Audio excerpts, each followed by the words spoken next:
All right, what is up? Welcome to 2020. We are in the brand new decade. It's been a while since we've gotten together for a movie review. Funny enough, we're still going to be talking about a movie that came out December 2019, but we definitely wanted to get our opinion in it as overdue as it kind of is. But we were busy with the holidays and stuff like that. And so, it is what it is. So, but we have the time and chance now to sit down and talk about it at this point. We're not going to, say like, oh, you need to go watch this or whatever. We just want to talk about like what we thought about it. So, okay. Yeah. So, I guess, in case you guys didn't know already, we're going to be talking about Star Wars, The Rise of Skywalker. So, this is definitely the final entry of the sequel trilogy, featuring the Skywalker saga, and so overall we have 9 episodes, right? Yes. Yeah. So this is officially episode 9, The Rise of Skywalker, within the Star Wars franchise. So I guess I'll start for this one, and this is definitely was probably my one of my most anticipated movies of 2019 at the time. I just wanted to see how it all ended and stuff like that, as much as of a overall disaster that Last Jedi kind of left for a lot of people. I went in believing that it would at least be able to fix what happened with Last Jedi and stuff like that, and I just wanted to just be entertained and stuff like that. I didn't want to put my expectations too high up there like a lot of people did, and look what happened. They were super disappointed. So, well, with that said, I think overall though I can say I enjoyed it.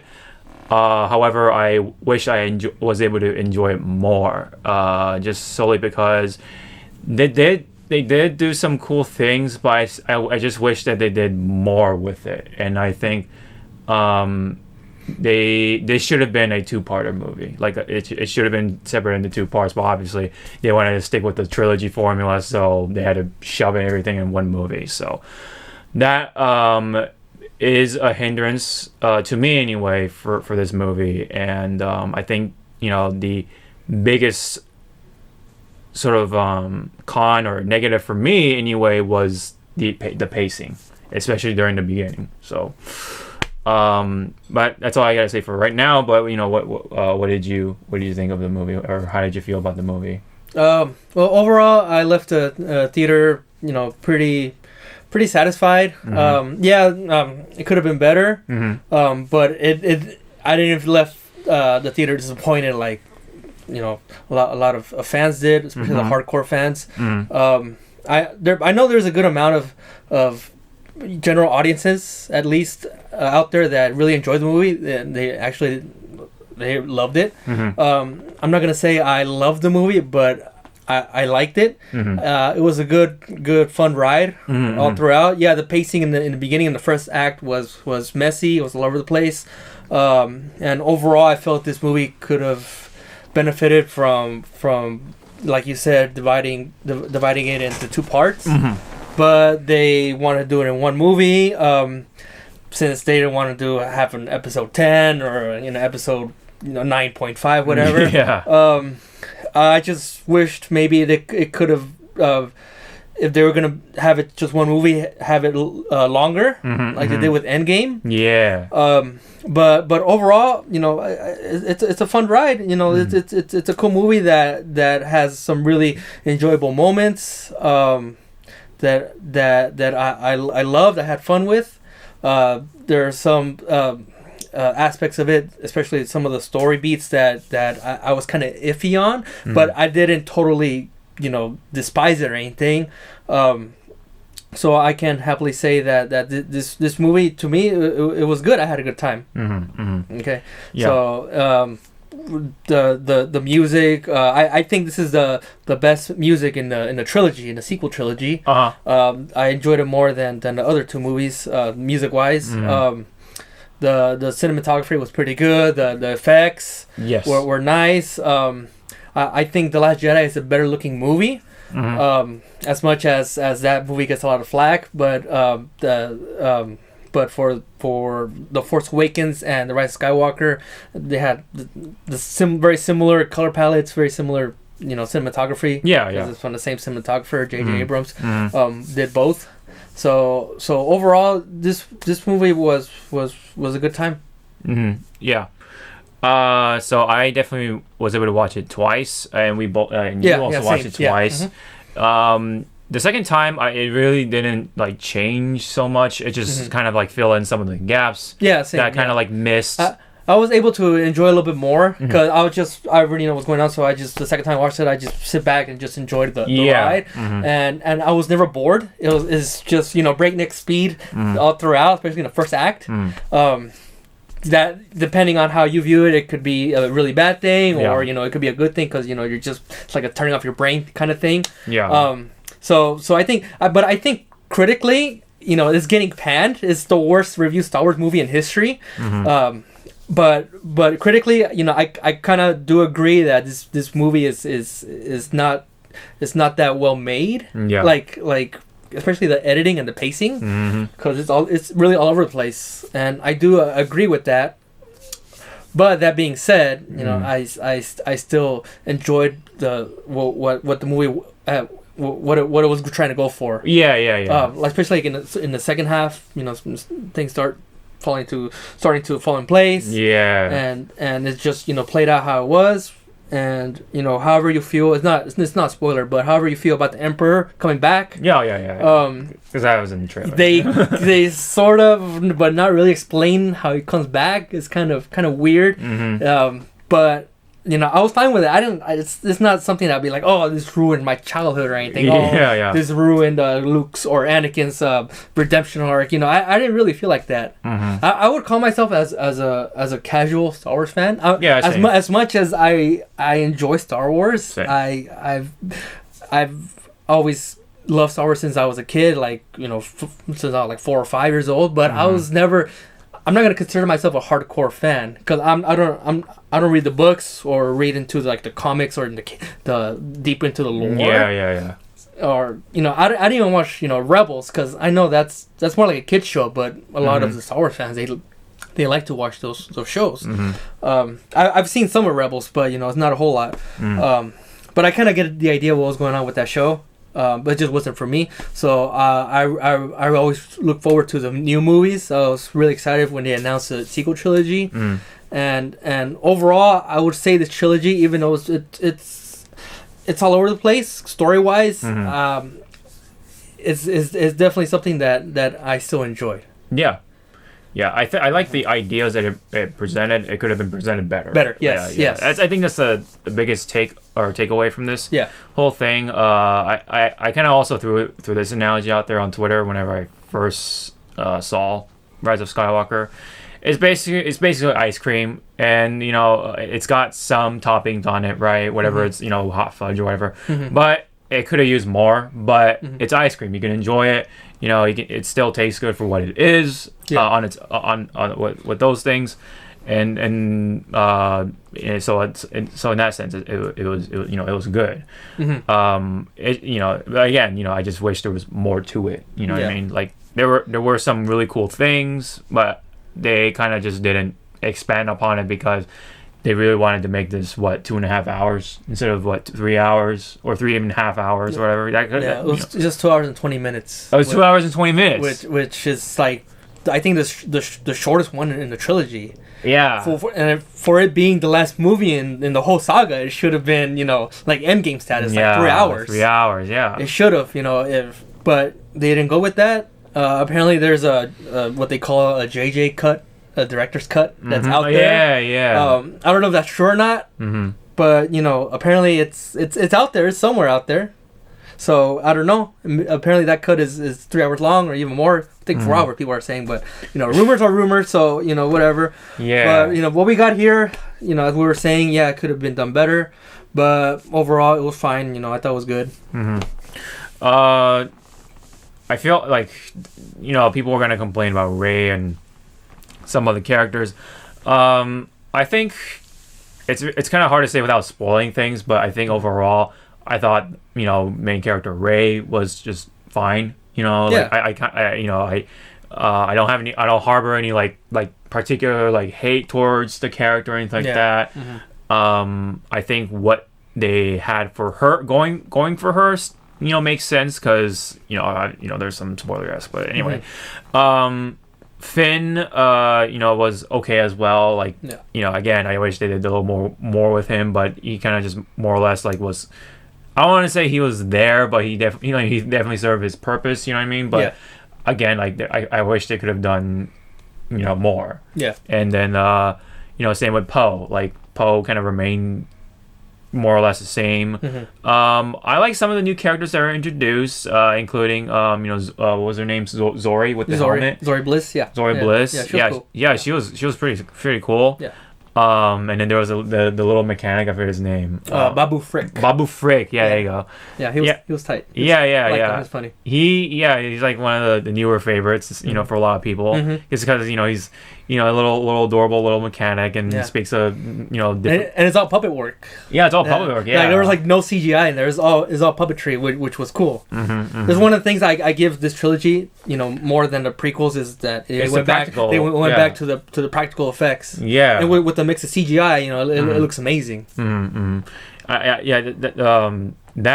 you know, want to give also, like, you know, the credit because like they went with, you know, practical effects over CG, like, you know, they did with the prequels. Like, it was super CG heavy, like, oh man. And if you look back on it, it kind of didn't age as well. No, not at all. Not at all. Yeah, but at least here it's gonna age a lot better, I guess you can say, because it's practical. Like, there's more practical stuff going on, and so you know, that'll stand against test of time a lot better. Yeah.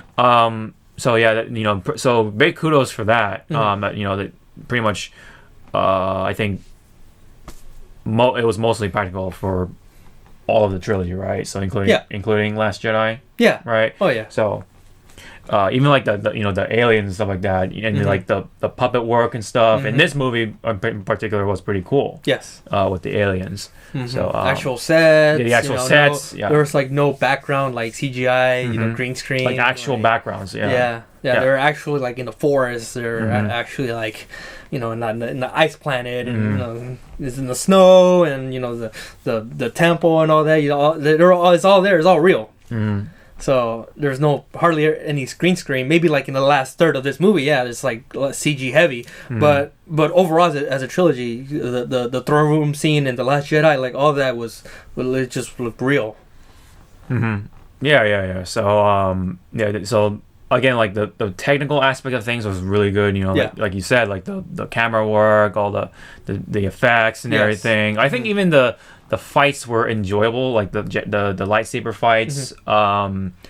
It wasn't like, you know, over the top, like a lot of like flipping or anything like that. But I mean, there are some, I guess you can say. Yeah, I feel like it depends, like on a person. Like people love that stuff. People love like, the over choreograph of the lightsaber battles of the prequels. They love all the flipping around and stuff. Whereas, you know, for me, you know, watching it as a kid, you know, it's cool and all, but watching it now, it's like, you know, it's okay. I get it. The Jedis are in their prime and all, but you know, it's a little too much. Yeah. It looks cool and all, but you know, I actually prefer the sequel lightsaber fights a little bit more because it feels more personal, more raw. More raw, and it's not. I don't think they even do any flips or anything. No, really. So probably like one big jump from, you know, a couple of characters, but that's about it. Yeah, that's about it. Yeah. So, you know, for me, you know, I really enjoy the lightsaber battles overall in this trilogy. They seem, definitely you described it pretty good. Like, personal. Like, it definitely felt personal. Yeah. As for like, you know, the prequel, it kind of felt like more like a circus show. You know, like they're putting on like an act or something. Like you know, they can do watch me what I can do and shit. And, you know, I guess if it's with Darth Maul, because, you know, he's, you know, he first off, he's an alien, so I guess he, you know, kind of, I guess it makes sense for Darth Maul. But, you know, like, but even like, I think the younger Obi-Wan was like pretty like flippy or something like that as well. Oh yeah, back then. yeah, yep. And I guess even Anakin too, and during Revenge of the Sith, and also Clone Wars. Did he flip around in Clone Wars? No, that was Yoda. Yoda did all the flipping around. Oh, I know, definitely. Definitely Yoda had to do some flip. He had to flip around. Yeah. He had to flip around because he had a small lightsaber. Yeah. but anyway, yeah. But there are some really cool scenes. But it's hard to say without spoiling it. But I do want to say, like, Star Wars has always been like has always had or at least a good Star Wars movie to me always have to have like good set pieces, right? Or something for me to remember. Like for example, in Empire Strikes Back, there's that big scene with Darth Vader and Luke, and then they had that fight in the the hangar, and then Vader says his thing, his line or whatever, Luke, no, I'm your father, whatever. That like the whole thing, that I can remember that as a kid and stuff. Yeah.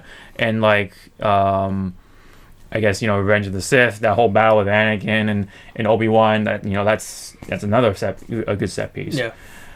Here there's a couple of them too that I like, but it was like pretty well done, but again I wish they did more with it, but they had to keep it around 2 hours and 20 minutes, so yeah, a little unfortunate on that. There was also like one really dumb I don't know if it's a story beat or you call it, but there was really something dumb to me that like made the plot move forward in a way, but it involves with like a puzzle piece, like I guess you can say. Yeah. And so I thought that was kind of ridiculous. Like it even like kind of felt like maybe like not even like a Zelda game. It kind of just felt like a really like a ridiculous video game sort of like gimmick or a trope. You know what I mean? Yeah, I know what you mean. Yeah, it kind of all just like it's just so like just so happened to be like this and that and this and stuff like that. Yeah, and I'm just like wow, that's really stupid. But for the rest of it, I was still able to enjoy it, and everyone did their part. There were some really good returns of some characters, which is really cool, and glad to see some old faces. Even like the one of the more like obscure ones, but again we'll go into that in the spoilers section of things. We had like the music and everything, like and all that really added to the atmosphere, the experience, especially during the final battle. Yes. That was really really cool. And but again, I gotta say, like the final battle, I wish they did more with it. Like so, the big takeaway is that they just had to do more. Like goddamn, like this is your finale for this trilogy, and you should have done more with it. You know, so. That's my take on it. So, did you have any more to say about before we're going to the score? No, I think we could just go to spoilers. I think just one thing really quick that I want to say is that Star Wars it's not for me. I mean, at least for me personally, it's not something that I'm going to take seriously because it's a space movie. It's like space opera. Yeah, it's a space opera that's not really supposed to be taken seriously. So there's a lot of arguments out there that I feel like are unjustified, especially with the new sequel trilogy. But however people feel about that, I don't know. It's weird. Yeah, it's weird. The fandom wants certain things, but they don't like what's going on here. But they want stuff that they asked for. But when they got it, like the Force Awakens, they're like all complaining how it was so the same. That like pretty much like a rehash, I guess. A New Hope. Even though a lot of people were asking something more familiar after the prequel, so it's like, what do you want? So I mean, I don't know. It's weird. It's weird. But overall, I thought the sequel trilogy was fine. Yeah, it could have been better, but overall, I do enjoy it better than the prequels. Okay. Yeah. Okay. That is a little hard for me to say, but we'll probably get that figured out in the for another video. But anyway, so I guess we can go into the scores now for Rise of Skywalker. So I'll let you go first on your score. What would you rate this out of 10? Can we do 0.5s? Yes, go ahead. All right.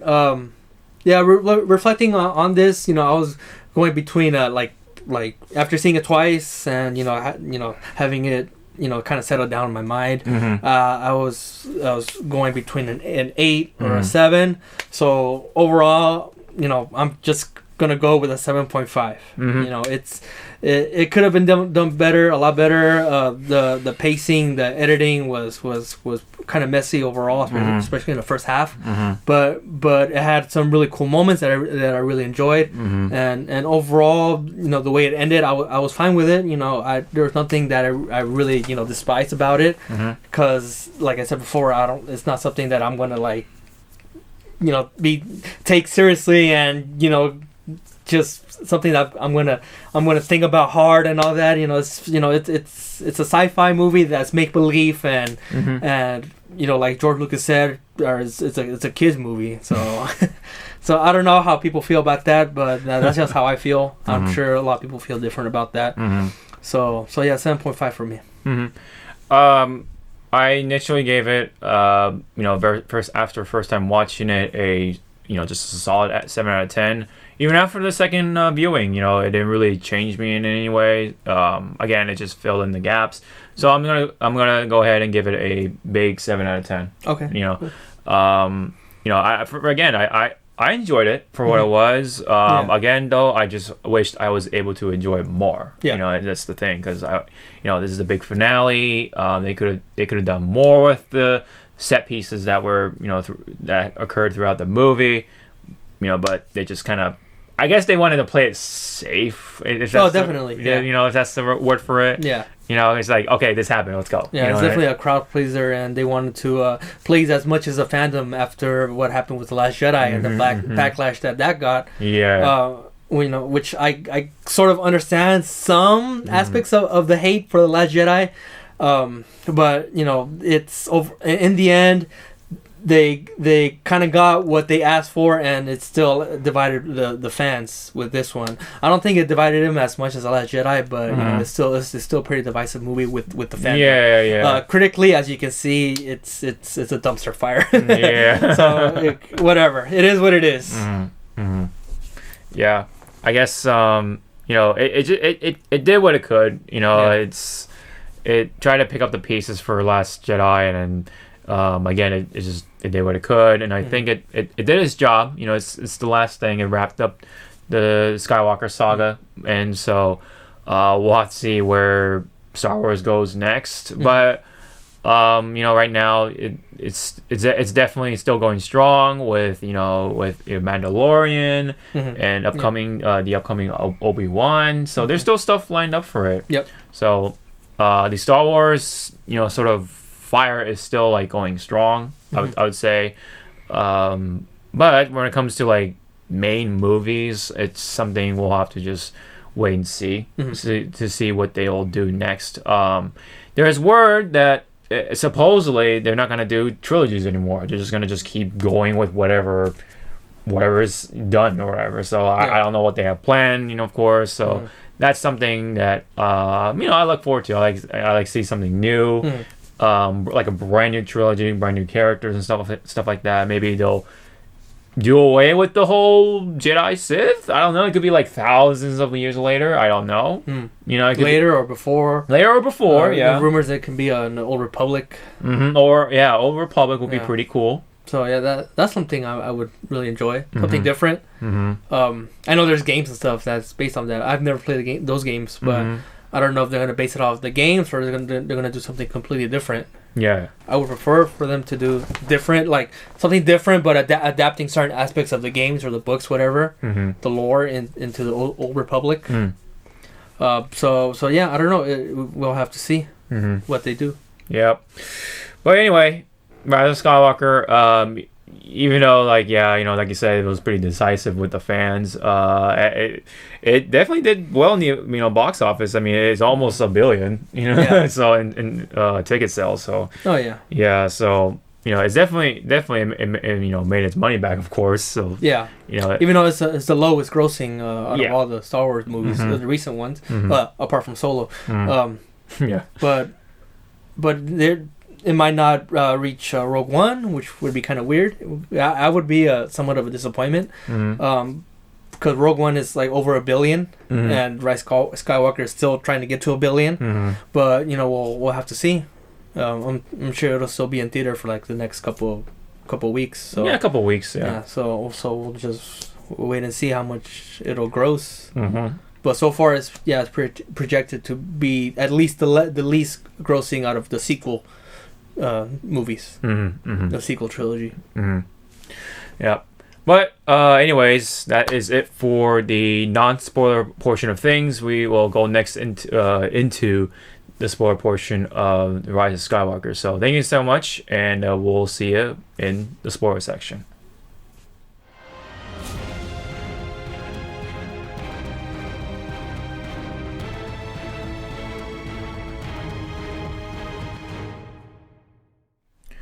All right, welcome back for the spoiler portion of things. We're gonna do it a little differently, as I always, take the wheel for the spoiler, spoiler portion of things, going scene by scene, depending on which movie, of course. But this time around, I'm gonna let Danny take the wheel, and he'll take us through not every single little bit in piece, but just skim over the important stuff like that. So take it away. Okay. All right. So it starts with the title crawl, with saying that Palpatine is back. Yes. The dead speak. That's yeah. the first two words we see in the crawl. The Emperor's giving out his transmission. We're not sure like if it's like a radio transmission or like a force sensitive transmission. It's not really that clear, but he lets everyone know that he's back. Yeah. So Kylo Ren, he gets the message. So but he needs to know where he is. So he goes on a hunt for the Sith Wayfinder, which is that little triangle thing. He needs to get those because that's the map to the planet where Palpatine is. It's called Exegol. Exegol, yeah. Yeah. So we see him go to that planet. The very first planet you see was all red with the trees and all that. He's slicing down all the goons or in this case the keepers of the Wayfinder. Okay. They never say in the movie what planet that is, but it's been confirmed from a tweet or something, official, saying that planet is Mustafar. Oh, okay. Yeah. Huh. Darth Vader's home planet, I guess. So Kylo Ren goes to Mustafar to get the Wayfinder, and he gets it, and he goes to Exegol to meet with Palpatine, and. So he confronts Palpatine, and it's revealed that he created Snoke. Yes. As a puppet. Yeah. All that time ago, as he wanted to bring back the First Order. And bring Kylo Ren to the dark side. Yeah. Yeah. Yeah. So he creates Snoke. And he once Snoke is dead, it's what else is there but to bring back the Emperor himself. So the Emperor himself, he's back. So he let's see. He reveals to Kylo that Rey is not who he thinks she is. And there's a lot to her. There's a lot to her that Kylo doesn't know about. That he got wrong apparently. Because we found out in Last Jedi that she's just a apparently her parents were nothing but junk traders or drunkies, or they junkies, come from whatever. She comes from nothing. From nothing. Yeah. Yeah. So, but you know, in this one they retconned that, I guess. Yeah. And she's like, and Kylo is asking like who is she? But it cuts away from that. So. And by the way, you know, of course you can see like the tanks, you know, with all the Snokes in there. Oh yeah. So it's kind of like that's kind of like fascinating. Like oh, you know, he created a lot of Snokes just to like they're like clones or something. They're like clones of him. I don't know, like, or it could be someone. It's not. They don't really go in depth to explain how Palpatine comes back physically. See, this is why it should have been a two-parter movie at least. Yeah, it should have been a trilogy of its own for you know, for all I care. You know, but anyway, go on. Sorry about that. No problem. Yeah, no, I get your frustration. Yeah. Like there's not enough. Like there's not enough explanations. Like it's like okay, this is like this and this and that or whatever. Yeah. But anyway, sorry about that. It's all good. Yeah, I get it. Okay, so from there we cut to I think we go to with what's his name, Poe, Finn, and them in the Falcon. Oh, but before that, then he Poe revealed what he had in store. Oh yeah, already like just right away like oh okay like with the what is it, the final order? Yeah, he just pulls up like all these Star Destroyers like from the ground. He just uses Force powers or whatever. Or maybe it's just like he kind of just did this and someone like hit the lever or something like in the back or something and all those Star Destroyers just come up or something, because otherwise like him like doing all that by Force is just like. That's kind of ridiculous. Like, what the fuck, dude? Like, damn, is Palpatine really that powerful? Like, yeah, I guess so. Can he lift? Can he really lift 10,000 or whatever, however many Star Destroyers with his Force powers? Okay, all right, man. Well, like just going with it. All right, we're going all out with this one. Man. Going way out there. Yeah. All right. I don't know. Yeah. And it didn't really bother me, once I think about it, it's like, okay, that's kind of weird, kind of ridiculous, but, it is what it is. It would have been really funny if it was, like, just really someone in the back just pulled the lever and then, like, it, like, activated, like, the gravity dock or whatever, like, it just lifted all the Star Destroyers and he kind of just pretends to be, like, powerful or whatever, but he can only, like, lift, like, I don't know, a person or two or something. Yeah, like a few rocks or something. Yeah, a few rocks, yeah, exactly. or like, the remember those big seats from the Revenge of the Sith when he's, like, throwing them? Yoda, like that, that sort of weight. Yeah. But dude, like all those ships, like damn. Okay, all right. You're Palpatine. All right, all right. we got a badass over here. Watch out. Anyway. Yeah. Go on. Yeah. So Poe, Finn. I think it's just them two in a Falcon. Yeah. They go meet up with a spy, right? The rebel spy. And like that alien mechanic guy. Yeah, with the horns. Yeah. Yeah, the horns. So I meet up with him, and he explains to them that Palpatine is back. He tells them. Yeah. So he's the rebel spy that was in the First Order somehow. Oh yeah. So I mean, he got the message from from what is it, like a double agent or whatever. Yeah. Like there was a mole, within the First Order, and he got that message, and he pretty much let R2 download the message, and then kind of repeating the formula of the first or the A New Hope, I guess you can say. Yeah. He of course it's got to be R2 to hold the message, but. Wait, was it R2? Or, wait, was it? No, it was R2, right? Yeah, R2. Yeah, R2. Yeah.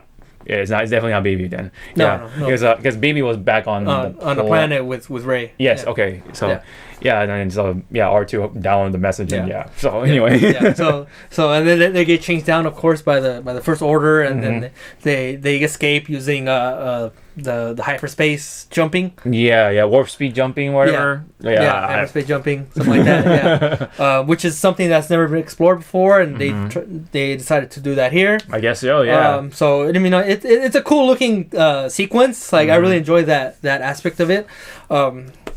Some people might not like that because it's lore breaking apparently, but whatever. I don't really take these movies that seriously. Like, and apparently all the the TIE fighters can all warp speed with the Millennium Falcon. They can track them. Yeah, they can track them. Yeah. Apparently, even though it's supposed to, the Millennium Falcon is supposed to be like the fastest ship or whatever in the galaxy or I don't know, maybe because the Millennium Falcon is actually old or something. I don't know. It's like outdated at this point, or maybe I don't know. But apparently the TIE fighters can also warp speed or light speed with the Falcon, like pretty much like 1-to-1. Like they just can keep up with it. Yeah. But anyway. And keep in mind that this is all like in the first like 10-15 minutes. Yeah. So if you're going from one thing to another thing, it's like it never gives you a time to breathe. Yeah. Until once they escape the TIE fighters, then it goes to Rey. Right, and she's training. She's training with Princess Leia. Like, even though, Carrie Fisher unfortunately passed away. 2 years ago, or 2016, 3 years ago. 3 years ago. So she's dead, but they bring her back using unused footage. Or recycled footage, whatever. Which to me it looked good, but at the same time, like, kind of the dialogue, because they had to work around what she was saying, so it was kind of like weird some parts of it when she was trying to talk to other characters, particularly later on scenes. But it is what it is. They did what they could with that, so it was fine. So Rey is training with Leia, with the BB-8 is there, and in the process, what was it? She was kind of like fumbling on a train or something like that, and like she was getting upset or something, like really like angry or whatever, and then like to the point where even BB-8 got damaged, something like that, and so when Poe and Finn came back with the Millennium Falcon on fire because they're doing what they were supposed to be doing, really, with the warp speed drive jumping thing. Like Poe was upset for BB-8 or whatever. BB-8 got damaged during her training.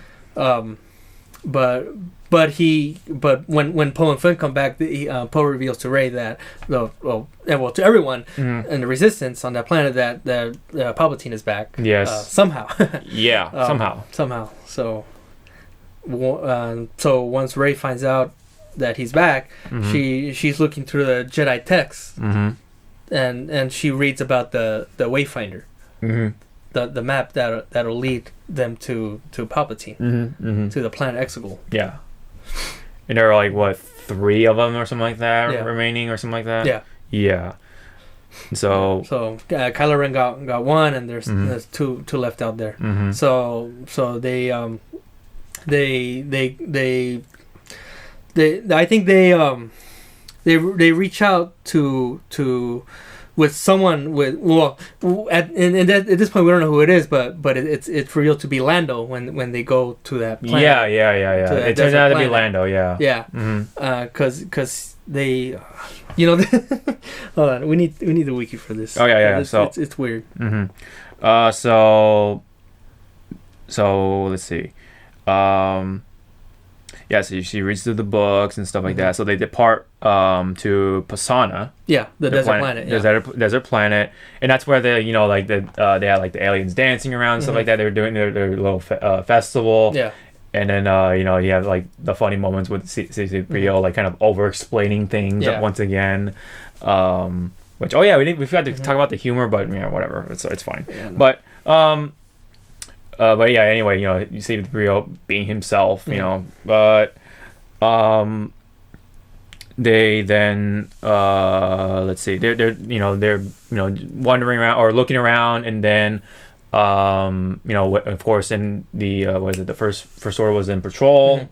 They're patrolling around, so they had to be sneaky about it, and then before or during that. She was greeted by one of the kids, and she wanted to give her like the beads or whatever. Yeah. and she introduced herself, and then she wanted to know what her Rey's family name is. Because just to be very welcoming and stuff like that. And then Rey is just like, oh, I'm just Rey. And then I think after that there was like the scene with the force link or the force bond or whatever with Kylo Ren and Rey. And then they had some exchange and stuff, something about like, oh, come to me or join me or something like that. Or I will have you by my side or whatever. At some Next point. time I give you my hand, you'll take it. Yeah. And then he somehow like takes the beads and he's like, all right, analyze these. And then they I guess of course they find out like where those come from, and that's how they were able to track down our gangs, our heroes. So once the First Order figure out where they are, the Rey, Finn, and Poe, 3PO, they all meet with Lando, the informant, who was wearing a mask. We don't know who he was, and then it's revealed to be Lando. And he explains that like a while back he was on that planet with Luke. They were trying to track down this other alien called bounty hunter called Ochi. Ochi, Ochi, I think that's the name. Ochi. They're trying to look for the dagger, because that's like sort of a map to the Wayfinder. So once they track down Ochi's ship. I don't know how they were just stumbled across it. Well, and before they stumbled on the ship, I think weren't they? What was it? They had to drive away from the First Order. There was a chase that went down. They had to escape the First Order, and once they took out the troopers, they crash into a quicksand, and then they go down the quicksand, and then they find Ochi's dagger. But they find Ochi, and he's dead, obviously. So they find his dagger, which is what they needed. And they encounter a serpent who was injured. Rey used a force heal to heal the serpent. Which was introduced in the Mandalorian. Yep. Just touch the serpent, and then just close up the wound, and then apparently she's like, oh, or someone was like, oh, how'd you do that or whatever, and she's just like, or what'd you do? And she's like, oh, I just put some of my force or life force into the wound or whatever. So now people are this is where like people get mad about that, because it ruined what Anakin was going after, but some things get explained later on. So, but anyway, you go ahead. Yeah. So I know it's weird, but it is what it is. Yeah. They find Ochi's ship, but they're also being tracked down by the Knights of Ren and some more troopers. So once they find the ship, Kylo Ren shows up. Or he's about to show up, but Rey senses him. So she goes outside to confront Kylo, who's in his TIE fighter. He tries to run her over, I guess, but she does that cool flip that you see in the trailers. And takes out the wing, and it explodes and all that. And Kylo Ren somehow still survives. Yeah, he's got the Force. I guess the force field, whatever. Force bubble, I don't know. Force protection, something like that. Or I mean, he's a Sith, so he like we kind of had that discussion with like how Sith are. They just become like really endurable somehow, or I don't know.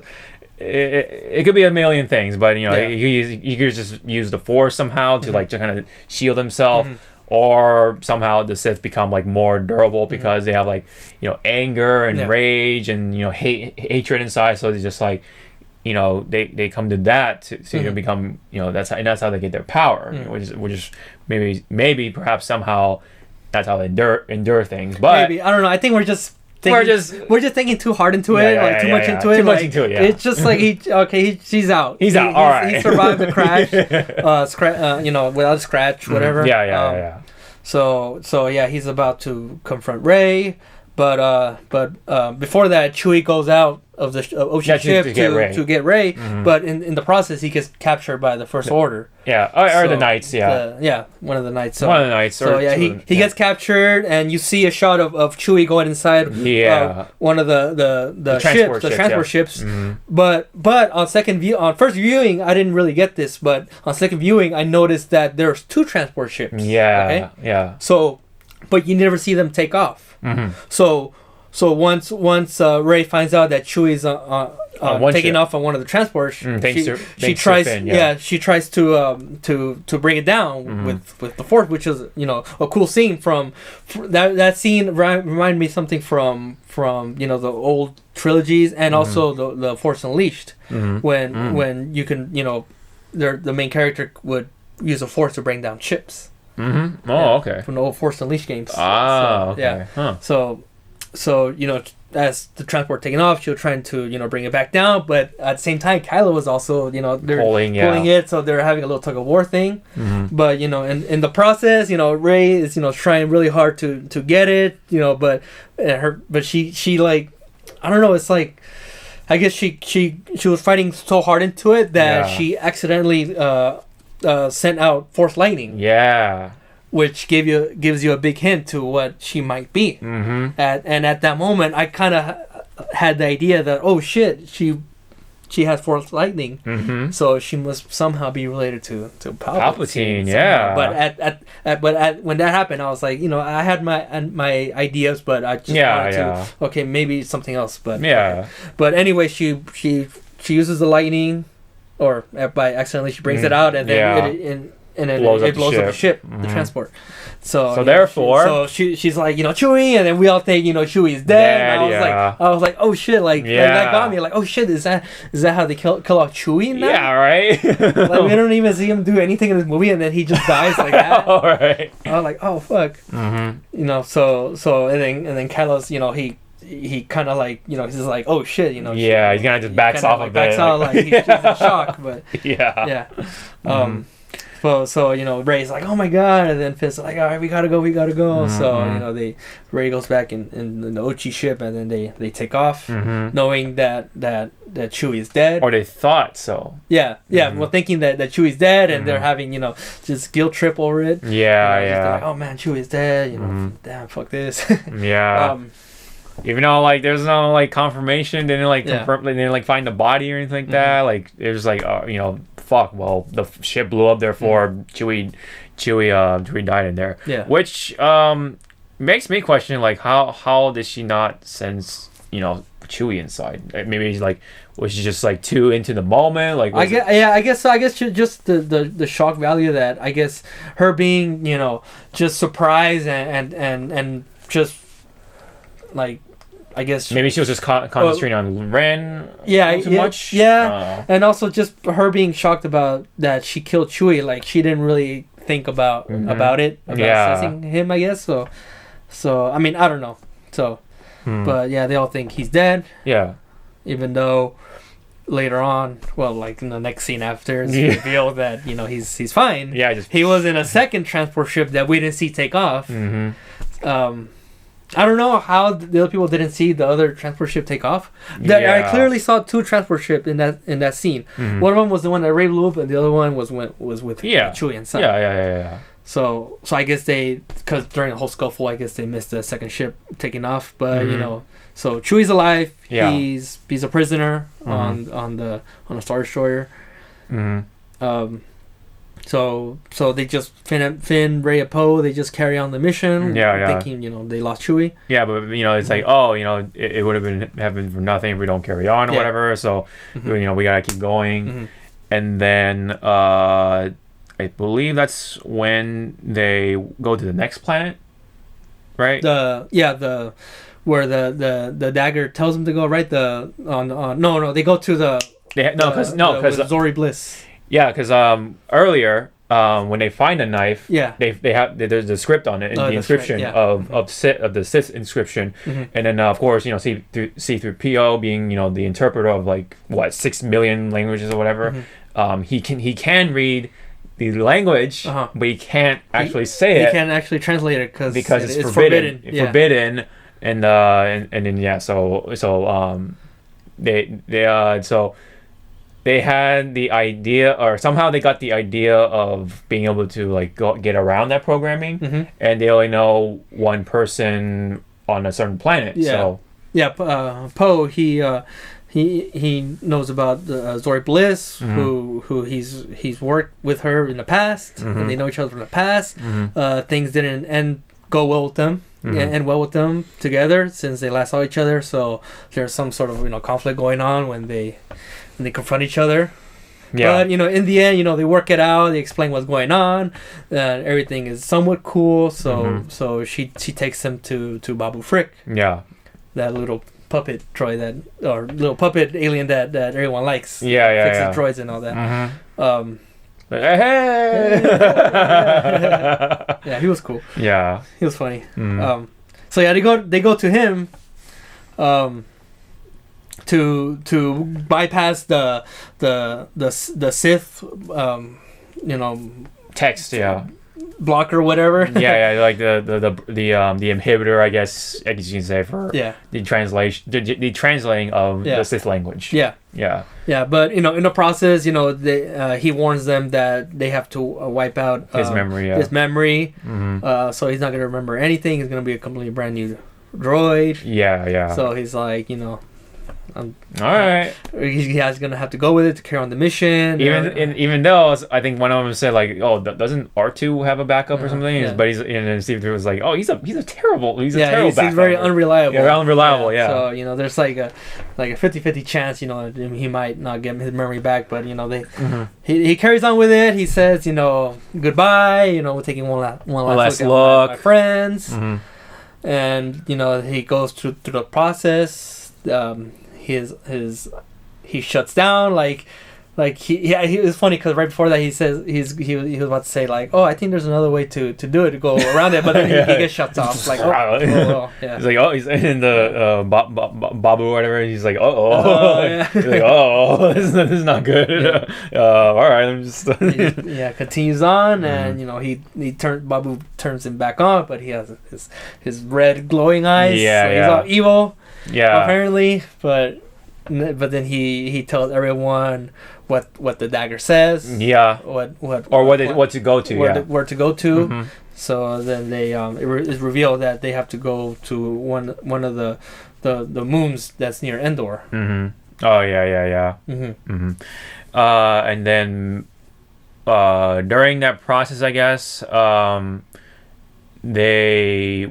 Rey was able to sense Chewie, because they saw the Star Destroyers coming in. Yeah. And then she so happens to be able to sense it. Yeah. Now that Chewie is still alive, and so they wanted to go rescue Chewie, right? So, yeah. And so but before that, Zori offered Poe the captain's medallion or coin or whatever, so that they can go bypass the shield or whatever. Shield, yeah. Because you can go land on any port or whatever, any port, any ship, somehow she got it, so it's all right, so they got the coin, and then they landed inside the Star Destroyer, right? And then let me just see if there's anything I'm missing. Let's see. Yeah, you have the Kylo and his troops on down on planet Kajimi. That's what the planet is. They're down there looking for them, but Kylo doesn't know that they're up there. Once they're down there, they go up on the ship. Yeah. So I was like, damn. So yeah, he doesn't know until he does the linking and bonding. The bonding thing. Yeah. Yeah. So that was there's another scene with that. I think even before though, Rey has some sort of vision with the dagger. Like she knew what happened with the dagger, and it showed that Ochi killed people with people were dying. Yeah, she doesn't know who those people were. Who those people were. Yeah, exactly. Yeah. So. But anyway, yeah. So, but back onto the scene, they were on the ship. Yeah. So and they split up, right? Finn and Poe go one way, and then Rey goes on another pass to look for what was she looking for? Kylo, I think she was trying to look for. I think so. I think or no, I think to find to find the Wayfinder. Wayfinder, yeah. To look for Kylo, who has the Wayfinder. Yeah. And then, but she winds up in his quarters, which had the mask, of Darth Vader. It's all burnt and whatever. And that was, and then at the same time, they're trying to go find Chewie, and then they find Chewie, and then they go through the hallway. They try to shoot people and stuff like that, and then Poe gets hit, and then they get captured, right? Yeah. But meanwhile, and then Rey has that scene with Kylo Ren once again, through the Force bonding. Yeah. And because they're fighting inside the Vision or Bond or whatever, which is like kind of weird, but whatever. No, I thought that was cool. I like that. I like that aspect. Yeah. Yeah. I like that. I really enjoy that. That's something that hasn't been. They hinted that in The Last Jedi, and then they expanded it here in this movie, which I really enjoy. Like, oh, that's cool. They're having they're not in the same place, but they're fighting. Yeah. Like she can be down there and he could be up there. They're like just meet in the middle. Like you see certain parts of the ship down there. You see certain parts of the ground into the ship. So that's pretty cool. I like that. And then they slash open a bag of like fruit or something. Blueberries, and then it goes all over the ship. Yeah. Even though that's on the ground. So that's pretty cool. It was pretty trippy. Yeah. Yeah, very trippy. Yeah. And then they hit the little podium or whatever for the mask, and then the mask falls into his place, and he's like, "Oh, she's in my quarters," and then we gotta go back. Yeah, and so they try to make their escape or whatever, right? And then but meanwhile, Poe, Finn, and Chewie, we're about to get executed, right? Yeah. With I forgot to mention that it's the reason they go, also to find Chewie. Chewie has a dagger. Because they got captured with the bag, and in the bag he had the dagger. He had the dagger. Yeah, exactly. Okay. So. But they figured out they didn't really need the dagger because C-3PO already knew what it was, but they find out later on that they still need a dagger because they had, a little puzzle thing that goes on after. It goes on after, but revealed after, but we'll get into we'll get into that in a bit. Yeah. So Kylo has the dagger. Rey gets it. They try to escape, but Kylo confronts Rey in the hangar. Yeah. Which, that's the big reveal of this movie happens. But remember before that, was it Poe, Finn, and Chewie were about to get executed. Yeah. Oh, okay. Yeah. With Hux in charge, right? But then Hux was like, "All right, let me do it myself." Yeah. But with the blaster in his hand, he kills the stormtroopers stormtroopers, and revealed himself. Hey, I'm the spy. Yeah. And it was like, and they were like, what? Like, what? Yeah. Like, and then Poe was like, I knew it. And like, what the fuck? And like, right. But anyway. It's revealed that, he doesn't want the Resistance to win. He just wants Kylo Ren to lose. Yeah. He doesn't care about the Resistance. Yeah. He just really hates Kylo. He just hates Kylo. So that's why. Because he's always bullied around and stuff. So he just wants Kylo to lose. Yeah, I mean that's why he acted as the mole for for the Resistance. Yeah, and so Hux took them back to the Millennium Falcon because they took the Millennium Falcon from the desert planet. Yeah, because they had it in the hangar. Yeah. And then he took them to the hangar, and then he's like, "Oh, quick, shoot me, so it doesn't look like I helped you out, whatever." Yeah. And then he shoot me in the arm or whatever, but he shoots in the leg instead. And Finn's like, "Why are you helping us?" And then and he says it. Yeah. I don't care about you Resistance. I just want to see Kylo Ren lose. Yeah. And then after after whatever Rey was done with her thing, right? She was the dagger in Kylo Ren's room? Was it? Yeah. Yeah. Okay. So that's why she was grabbing the dagger. Or she was going to the quarters. Yeah. Yeah.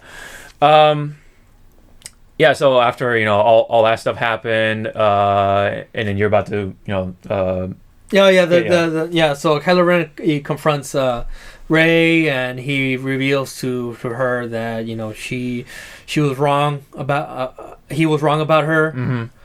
that she's actually has really important bloodline in her, and she's related to Palpatine. Yeah, the big reveal. Which is a big reveal in this movie that a lot of people are going to be like, oh God, no, why? But whatever. Yeah. It didn't bother me. I was like, oh, okay, she's a Palpatine. Okay, yeah, I just wish they expanded upon it, but but because of what happened with Last Jedi, they just had to just kind of make it work. They knew they were gonna either please people or piss off the fans that really enjoy the aspect of her being a nobody, but they decided to go with her being related to someone. I get it. I understand why people would find that frustrating. But it didn't really bother me. Because they wanted, a lot of fans wanted her to be more related to Luke more than Well, not really that, but they wanted her to actually be like her own thing. Her like her own person. to make the universe bigger, I guess, apparently. But since they make her related to someone that we all know, it makes the universe smaller, which I understand. But they decided to go with that. I was fine with it. Like, it explains why she can shoot lightning. Yeah, lightning and stuff, and also she can heal. Which is, I don't think it's something that Palpatine did, but later, it kind of is like but basically like what but because she has the Palpatine blood, her potential is like vast and whatever, and that's why she appears to be OP or overpowered, like a lot of the fans were kind of complaining about for Rey, that she's a Palpatine. There you go. I mean, that's supposed to be like the explanation of things. That's why she can heal, and she can also shoot lightning and stuff like that, and she has like vast potential because of that Palpatine blood. Yeah. And also, with Palpatine, he's supposedly, I guess, immortal, or he's very endurable or something, because he's Palpatine or whatever. So a Sith Lord. Being a Sith Lord. He finds ways to come back. Just like he explained in the prequels that if you're a Sith, there's many ways to immortality. Yeah. Or tap into abilities. Something like that. I don't know the exact phrase, but something. He said like you can tap into abilities that appear to be unnatural. Unnatural. There you go. Yeah. So I included like create life and bring back people or whatever, I think, and then I think, and then also like immortality in some ways or whatever. But anyway, so. Pretty much. That's supposed to explain why Rey is supposed to be super powerful, because she's a Palpatine. Yeah. And then they said that her parents chose to be nothing, so they can lay low and stuff like that. They didn't want anything to do with Palpatine. They want to lay low. Yeah. So she's So her father is the son of Palpatine, and then the wife is, or the mother, I guess she's just someone. Yeah, someone. Yeah. I guess maybe she's nothing. I don't know, but the son is the Palpatine. I don't know. I doubt the son had Palpatine powers. Maybe he did, but he didn't. He didn't want to do anything. Yeah, like he didn't want to do anything with it. Yeah. So you wanted to, get away from that. I wish they expand upon it, just show who the son is. They really breezed through that aspect, like the whole, flashback, the whole, her childhood and all that. Yeah, he had a son. Just he's just stabbed or something. Instead of, of Ochi, the bounty hunter, asking the dad or the mom, where's Rey? Where's your daughter or your kid, whatever. He just stabs and kills them right stabs there. them But they could have interrogated them or done something else. But they just kill them. You just kill them just to make the movie go by faster or whatever. Yeah, I don't know. That's when it's revealed from The Force Awakens, when she has that flashback to her from when she was a girl, that you see the ship take off. Yeah, and she's like, no, don't leave me here. Yeah. So they abandoned her. Yeah, that was Ochi's ship, right? They abandoned her on Jakku. Yeah. That was Ochi's ship. Mm-hmm. So that you get an explanation from that at least. Mm-hmm. Of where she come from, I guess. Yeah. But so they just wanted to leave her in a random planet, so the First Order wouldn't find her, or the Palpatine wouldn't find her. Mm-hmm. Yeah. So that's like that answer. I guess it answers that question. And and I know earlier, of course, when we were talking about Snoke, I kind of say like, oh, maybe he was possessed by Palpatine or whatever, or like controlled by Palpatine. Yeah, there's a lot of theories, yeah. So so I was partially right, I guess, but I didn't think that he would be an actual like clone or puppet or some sort. I thought he was just like another person that was being controlled by Palpatine all along. Yeah. But anyway, so it's revealed that that she's a Palpatine, and like she's like, oh my god, no, and then so he gives her his hand again. So take me, we can rule the galaxy, and we can take down Palpatine and rule the galaxy with the First Order and all that. And she's like thinking about it, but then Finn and Poe show up in the Falcon, and she's like, no, fuck you, Kylo, and she jumps on the Falcon, and then they take off with the dagger in hand, and they know where to go. So that's when they go to that planet. The planet, by Endor, right? Yeah. I forgot the name of the planet. I don't think maybe they mentioned it in the movie. Kef Burr. It says right here. Kef Burr. Okay. Yeah, but before that, they show Hux, like the aftermath. Oh yeah, he's explaining like, oh, they overpowered me. They overpowered me. He had a cane and everything, and he's like, oh, they shot me in the leg and everything. They forced me to lead into the ship, and they overpowered me. And then General Pride, who's kind of been one of the commanders from the beginning. Of the main commanders. Yeah, from the beginning. He kind of figured that, oh, he's a spy. So obviously, he's not dumb. So he executes him right there. Yeah, he just takes someone's blaster and just shots him, and fucking Hux just slides back. He goes like, just casually turns around, fires at him, and just slides back. It's weird. It made him into like the laughing stock in this whole trilogy. Like they started off in the Force Awakens being like the powerful, like crazy, like and then the Last Jedi, you see him, face planted by Snoke and just like rubbed around everywhere and stuff. And in this one, he just straight up gets shot. He doesn't really do much. The other thing he does, he just frees he frees Finn and Poe. And then he gets that's his glory. Yeah, that's his contribution or whatever. That's all he does in his whole movie. So he ends up being a good guy in the end. Yeah, I guess. But is he really a good guy? I mean, no, not really. I mean, he just kind of wanted to do what he thinks was good. Yeah. But you kind of, what I mean? Like, he kind of fucked over some people. You know what I mean? Yeah. Yeah, like, he fucked up some people. Yeah. So, and now he's going to fuck over the First Order, potentially, but just for his, like, personal gain. Just because he hates... He's being selfish just because he hates Kylo Ren. Yeah. That's pretty much it. And so, that's why he, he wanted to go help the Resistance instead. Just out of his own benefit or whatever, and then exactly. But so I guess it was kind of fitting that he kind of died that way. Just a very unceremonious death. Yeah, exactly. Yeah, just like right. Just that's it. That's it. That's it for Hux. Yep. May he rest in peace as he just slides across the floor like a bar of soap. But anyway, General Pride is like, all right, we had found out a spy, and then so, I think that was was that when he says, "Oh, I'm loyal to you, Palpatine," or was that later on? I think that's after he kills Hux. Yeah, right. So when he has the hologram talk with the Emperor. Yeah. Telling him that as I served you in the old war. Yeah. And I'll serve you now. Somewhere he says, "Oh, I'm loyal to you as I was from the old war." Yeah. And that's it. Yeah. So, I mean, he's a brand new character to us, but apparently he served in the war. And in the original trilogy war. Yeah. But anyway, so they arrived on the planet, and then they crash landed. They crash land, yeah. The Falcon, because it ran out of fuel, or it was like damaged or something. Yeah. So the landing gear was busted. Busted, yeah.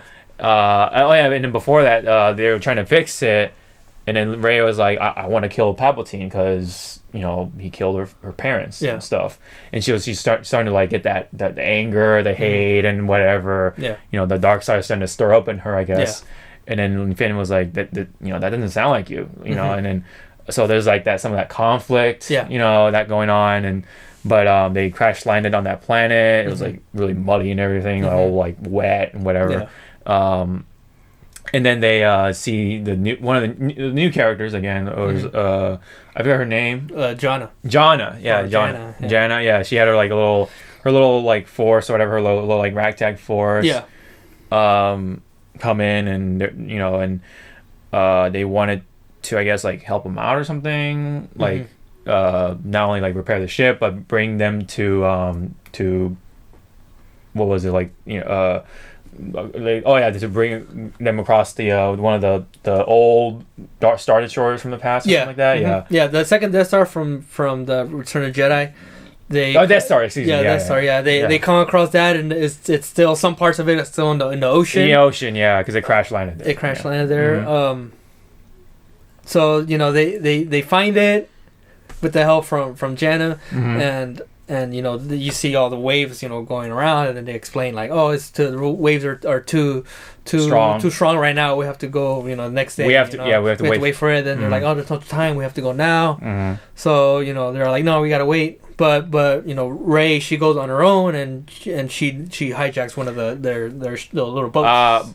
But not before that big scene with like how they able to find whichever spot exactly on the Death Star. Oh yes, yeah. Yeah. So they find the Death Star, and then it just so happens that Rey was standing on the same, like the exact spot, and then like brought out the knife, and it's like, there's a little thing here, and then like somehow, and then like it's like a little pointer, and then the knife, the pattern of the knife just happened to be so like the same, like it lined up with the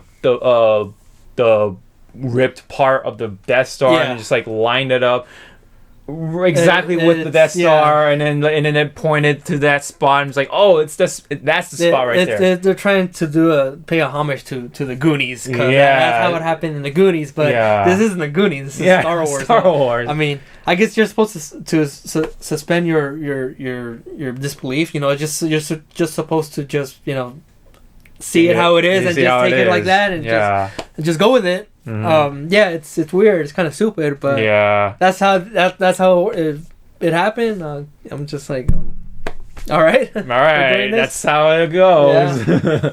I would have accepted like, like, hey, my force powers are going off. Like, I feel something over there or something, so I'll go over there. So something like that would have been like a lot more simple and effective. Like, okay, I got that. I'll accept that. As convenient as it may sound, but still, like, it's not as stupid as like the knife just all happened to be like that or something. It's just such a weird puzzle thing. I don't know. To me, that was really dumb when I first saw that. I was like, what? Excuse me? Yeah. But anyway, so that's how they find the spot. And then her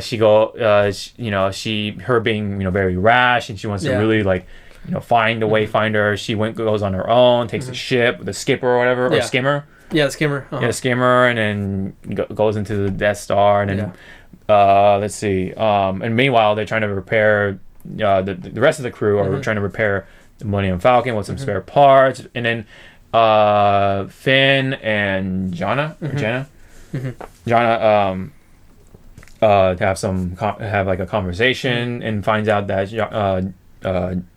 that she was a first order. She's from just like Finn. She was a first order trooper. Same with her team there. Yeah. But they deserted. They deserted them after they were ordered to kill a village, or to kill civilians. Yeah. So pretty much. They're like, no, fuck that. We're not gonna, we're not murderers or anything. So they just broke away from the first order and just stayed on that planet. So they pretty much like. They're pretty much like the same as Finn. Yeah, there was more of him, I guess. The same idea, same ideologies as Finn, as a resistance. Yeah. So that's like as most you can get out of knowing her and stuff like that. But that's all right. It kind of explains enough about her. Just But anyway, Rey goes to. So yeah, she goes on the Death Star, Yes. and she's jumping to the wreckage, and she ends up in the old throne room, Emperor's throne room. Yes. And you know, she's trying to find the Wayfinder, and then she goes into this room where she has a vision. She encounters a vision with herself, being the dark side. Yeah. Of her being into like what would happen if she went into the dark side. She gave into the dark side. And she has a little fight, yeah, little lightsaber fight with her dark side holding a double-bladed lightsaber, which is pretty cool. Like it's kind of like a scissor thing going on. Yeah. And so it definitely answers that question as to like, oh, what was supposed to happen with Rey? You know, she there's a thing with her being the dark side and stuff like that. I thought it was a vision thing, and it might, you know, it's not real or whatever. Yeah. And pretty much it's pretty much that. Yeah, just a little vision thing that was in her head. Yeah, it was in her head. So yeah, so she. Right before she encounters a vision, she gets a Wayfinder. Yeah, and then she touches it. Yeah, she gets it, and but she has a vision, and then she tries to fight it, and then, you know, once she gets out of the room, she encounters Kylo. Kylo who tracked her. So he's there. They're both there. Because the other Wayfinder or whatever was now on actually like in the ship that he in his personal ship, because I think like as people were saying like what happened to the other ship and stuff like that, like you know, because it got cut. You remember how it got cut and stuff like that. Yeah. So I guess like it was a different ship that he took, but now like the actual Wayfinder that he got is in his personal ship or something like that. So it's kind of all over the place, but whatever. But, I know this movie's all over the place. Yeah. Yeah. I don't know. But he tracked her down, so anyways, they have I guess the big lightsaber battle of this movie. They're fighting each other, and then they end up outside. Yeah. There's that part when when she had her lightsaber out, but he just kept dodging and stuff like that. Yeah. Like you know, with it, you know, he didn't even have his lightsaber out yet. I thought for a second he's gonna like start boxing or some shit. I was like, he's just kind of like bobbing and weaving or something. I was like, oh shit, dude. But no, he just pulled out his lightsaber. Yeah. Oh yeah. That'd be cool. That'd be cool. Like I don't know, like he would have been like, you know, like show off his physical abilities. Yeah. But I don't know. That was me kind of fantasizing in my head, but. Yeah, anyway. no, I get it. Yeah, I mean, it would be cool, like you know, force boxing. I don't know, like you know, just show off those hands. You know what I mean? Like be quick and be nimble and stuff like that.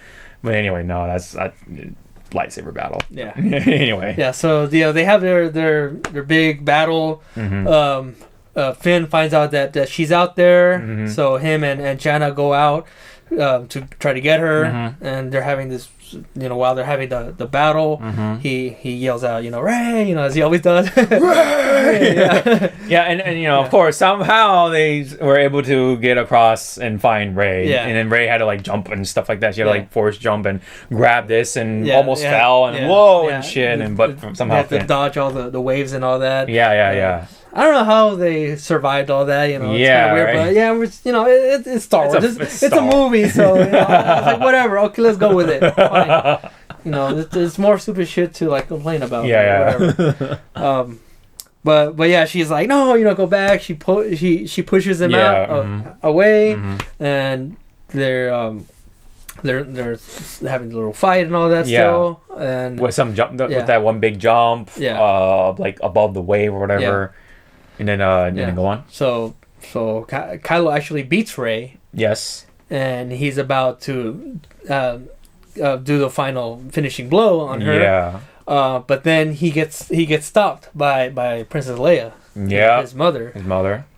So we see her on the Resistance planet laying down, reaching out to Kylo to, you know, pretty much tell him not you know, stop what you're doing. My son.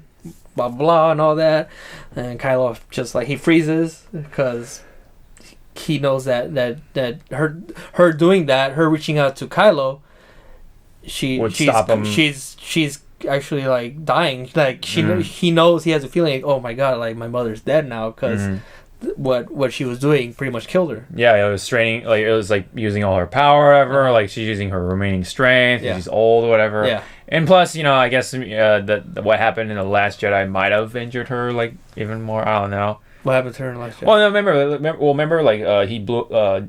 Kylo Ren shot the ship. Okay. And then she's like, whoa. And maybe I didn't even think about that. Yeah, I don't know. Whoa, yeah. And then she did the flying thing, and then remember that shit? Yeah. Yeah, look, and then plus, like, she's old, and so, like, some big-ass explosion like that, it would probably put a strain on her body, so. Yeah, maybe, I guess. I don't know. But, I don't know, she seemed fine after that, so. Oh, yeah, like, she recovered. But internally, I guess she just lost the will to live. I'm just trying to make sense of everything, man, all right? Yeah, I don't know. I guess she just lost the will to live. They had to kill her off somehow. Yeah, right. Because Carrie Fisher is no longer with us, so they had to kill her off. At least they didn't kill her off screen. That would. Oh yeah, that would have been. I think that would have been awful. Yeah. That would have been worse. So so we see her actually die here. Mm-hmm. She just I guess like the Luke thing where he projected himself. I kind of the like the Force ghost. I guess like. But instead of her projecting her image there, she just projected in his her mind into him. Yeah. So and then that killed her. That she's no longer living. So that freezes up Kylo. He's shocked because he knows that he doesn't have any more parents. Both of his parents are gone. Yep. So he's like, oh shit. So that he still loves and stuff. So I guess in a way like her dying was what saved Rey. Because because he said he froze up. Yeah, she's dead. It's like, oh shit. So she retaliates. She sees the opportunity to stab him. Mm-hmm. So she grabs his lightsaber and stabs him in the stomach. Yeah, and so he goes down. Mm-hmm. But then she senses like what she's done. She realizes that oh my god, she's turning to the dark side. She's being like Kylo, like turning to the dark side. Yeah. So by killing him, and so she has second thoughts. She thinks about it, and she heals Kylo. With her force powers, and then you can see like the insides. I think she also senses that like Leia's dead. And that he and Kylo's the last of the Skywalkers alive. So she wanted to kill him to save him. Yeah, and she realizes that oh my god, like you're the last of the Skywalker, and I'm about to kill you, and I might go into the dark side. So. So she heals him back. Mm-hmm. He heals a scar. Yep. And she runs off to his ship. Yeah, takes his ship and with the Wayfinder in there. Yeah, with the Wayfinder, and she goes away. Mm-hmm. Yeah, goes away. Runs off, like tries to like recollect herself somehow, but.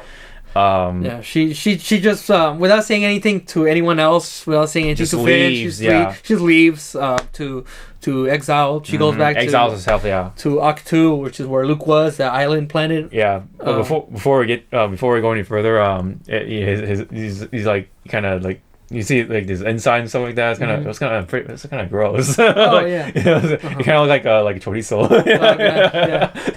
Especially when it's like you see like healing back. Yeah. Like, whoa. That was gnarly. Yeah, that was pretty gnarly. Like dang, dude, I didn't think like Disney would show that level of violence and stuff. That's pretty tame. Yeah, you really don't see any blood, limbs or blood getting cut off. Well, just that one alien from the beginning. Yeah, exactly. You just see that his head. Oh yeah, but you see also like the arm like flying too, like somewhere in the background. He cut off like one of the arms, and the arm like flew off somewhere. Who are we talking about? No, like the alien, one of the what is it, the Seekers or the Guardians or whatever, the aliens that Kylo Ren was. I didn't even see that. Yeah, he not only because remember when he did that move, like he took like he like threw down. He like cut off like the arm and like. Okay, in the very beginning. Yeah, it was like really great. You don't see that alien when he cuts off the head. And he cuts off. Yeah. But we just see the head being dumped on the table. We don't actually see the head getting cut off. Okay. Sorry, like I was talking about the Guardians in the beginning. But now you're referring to the dude that got his check, like the what do you call it? The informant. Yeah, the informant. Yeah. Yeah, he got his head chopped off. Like, Yeah. oh, yeah. I totally forgot about that scene too. Yeah. Like, until you brought it up, like, Yeah. oh shit, Yeah. So I guess that's the most graphic thing you see in. Yeah.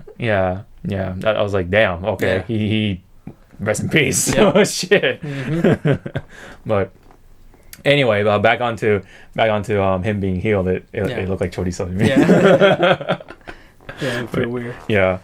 And so Finn was getting Finn and was I forget her name. Is it Jana? Jana? Yeah. Jana. Uh-huh. Jana were getting picked up, by Poe. Yeah, they fix up the Falcon, and so they get picked up. While Kylo he gets abandoned on the he's ship. kind of just sitting there, sitting there like in shock of what Yeah. happened.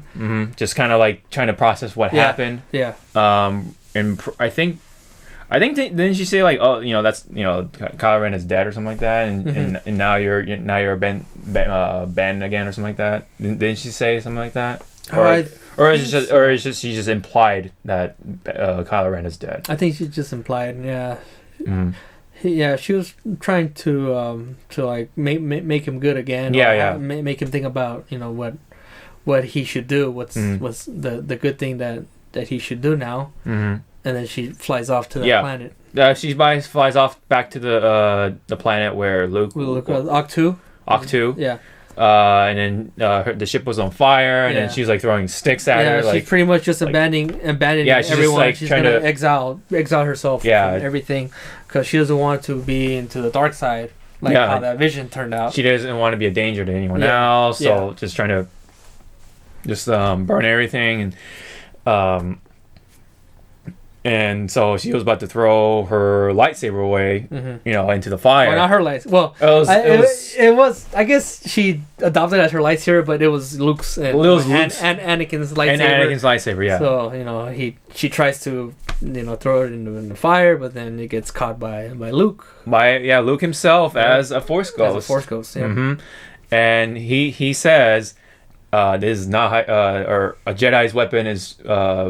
Deserves more respect. Yeah, it deserves to be treated with respect. Yeah, or something like that. Something along. Something like that.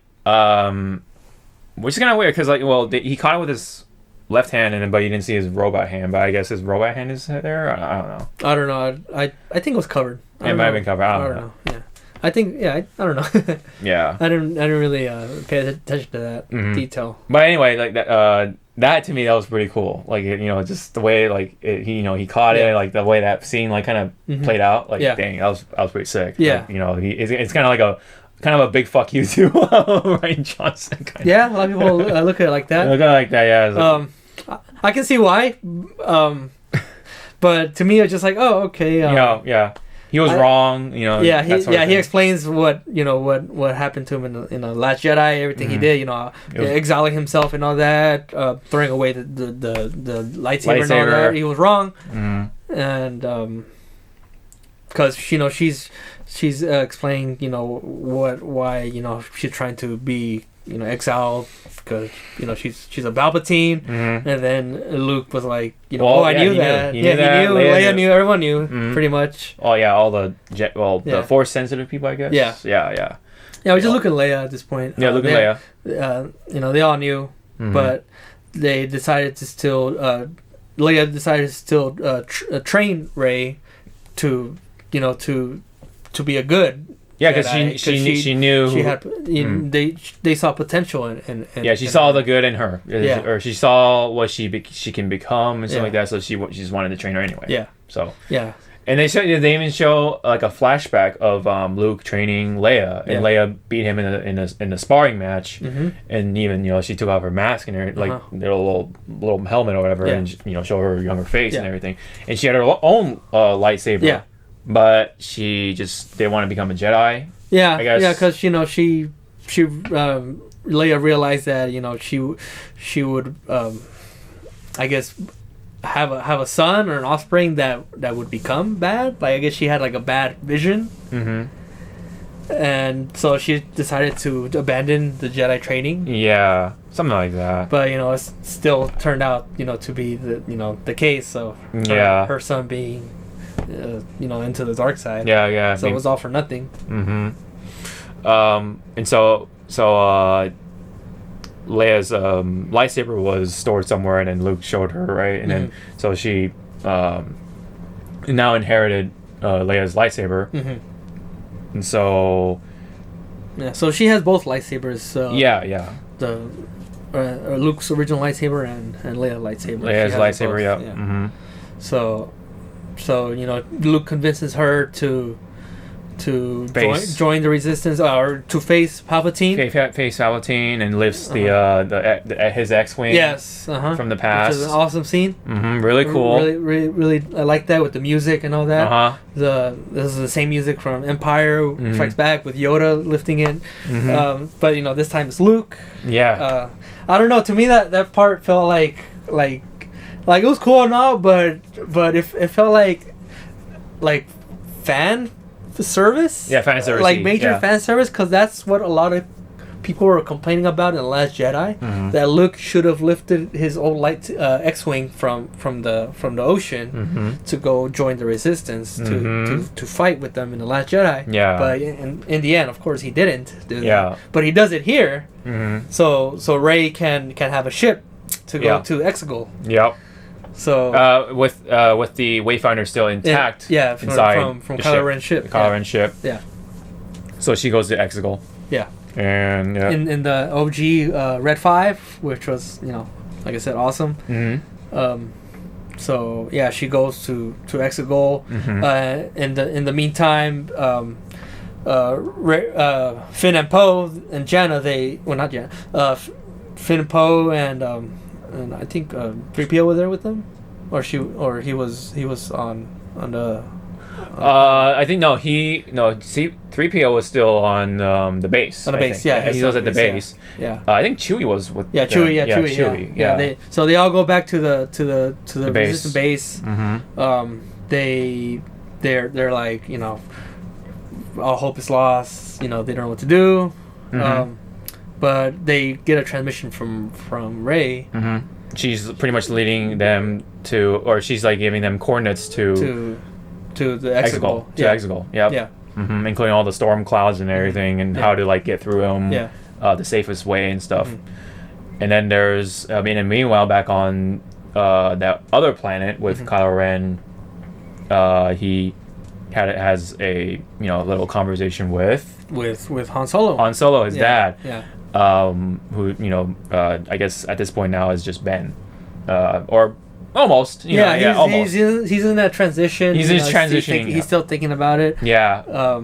But at that point, he has that heart-to-heart talk with Han Solo, his father. He in his memory anyway. In his memory, it's not a Force ghost or anything. Yeah. It's just him in his mind. He's just thinking about, having second thoughts. He tells Han Solo the same thing he told him right before he killed him in The Force Awakens, that I know what to do, but I don't know if I have the strength to do it. Yeah. So Han Solo tells him, you're my son, you're Ben. Kylo Ren is dead. He pretty much tells him. Yep. And then at right before Kylo realizes that he's turning back into Ben Solo, he's crying, he's breaking down. He wants to tell, he was going to tell his dad, I love you. But right before he says that, Han Solo says, I know. Yeah. It's kind of which is a callback to the Empire Strikes Back with Han and Leia. So he says, I know. Kylo, or at this point Ben Solo, he throws away his lightsaber into the ocean. So now Kylo Ren is dead. At that point, Kylo Ren is for sure dead. Yes. Ben Solo is back.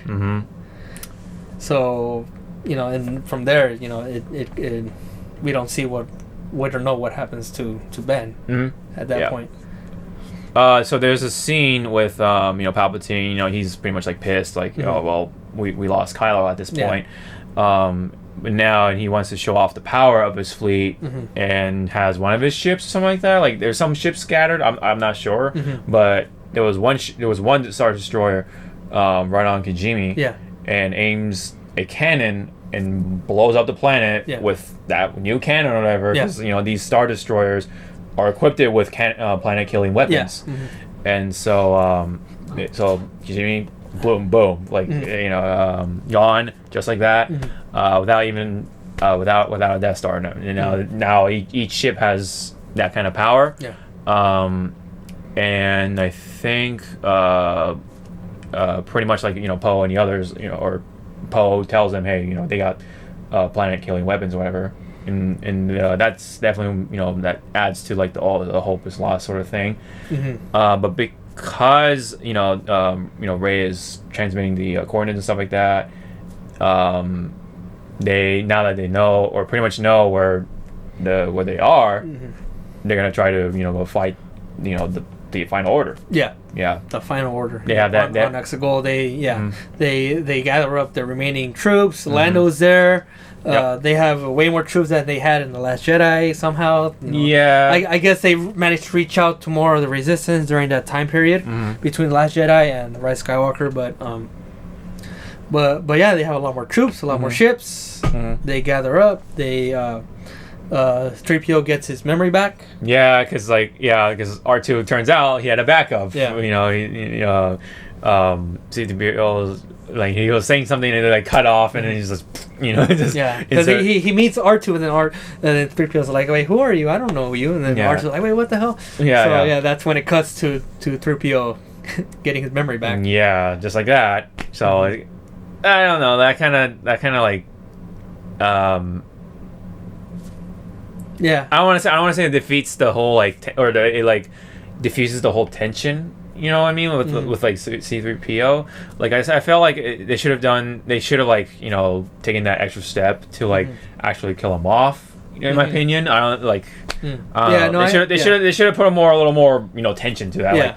Yeah. Like having him self-destruct or like blow up or something. I don't know somehow, and then like maybe taking some stormtroopers with him. I don't know. That could have been like a nice way for him to like kind of sign off.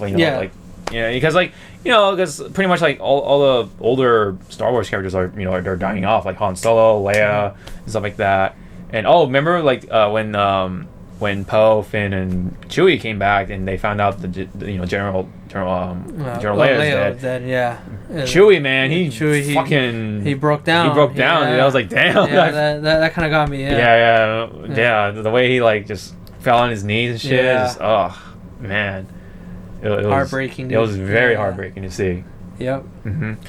Oh, and I know this is like kind of random, but we forgot to like say that when they were in the sinking sand or whatever, Finn wanted to say something to Rey.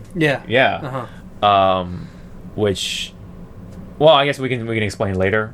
So anyway, like, but he never said it, and and throughout the movie, Poe was like, "Well, what are you gonna tell Rey?" And he's like, "I'm not telling you," like or something like that. And he's like, "Oh, you're not gonna tell me, but you're gonna, what I mean, like, there's like that bromance and that's stuff going on." Yeah. So anyway, back on track. They had the big meeting, right? And they, now they're gonna go out and go for a final fight or whatever. They're bringing the war to them. That sort of thing. They have like this. Poe has this whole speech to rally up the troops, and he got promoted. He got promoted. He got promoted to general. Like, you're a general. Everyone's a general now. Because Finn is a general. And, So once General Leia is dead, so Poe and Finn are the new generals. They rally up the troops, the remaining troops to go to Exegol to fight the final order, using Rey's path. Yes. Yeah. She laid out for them. She laid out for them. So once Rey gets to Exegol, right? Yeah. So she goes to Exegol and she confronts Palpatine. Right. Yep. And pretty much. And then he explains like what she's supposed to do to Palpatine. Like, supposedly, like if they do this ritual or whatever, then she can kill Palpatine. or something like that, and then Palpatine can transfer like his spirit and all his all the essence Sith, to his essence into her, and she becomes the and next. she becomes Empress. Yeah, Empress Palpatine. Yep, and take the throne. Yeah. Yep, and then there's like all these other like Sith followers and stuff like that, like in the background and stuff. You don't really get to see them, so it's kind of like it's dark. The whole third act is really dark. Yeah, really dark. Inside the temple. Yeah, lighting wise, not story wise, but anyway. Yeah. Oh yeah. So but you know, while they're talking, Rey and Palpatine are talking, then the Resistance they show up. Right. Mm-hmm. So you know they get attacked, of course, by the First Order, and they have this big old space battle between them. So because while at that, they were trying to take out the navigation tower because that's how it's supposed to control the other ships. Yeah, and it was never clear to me like the rest of the ships aren't piloted by or operated by people. It's like all just like machine or something. Yeah, that's the thing that is not really explained. They don't show who's in the other ships. Yeah, I guess there are other people.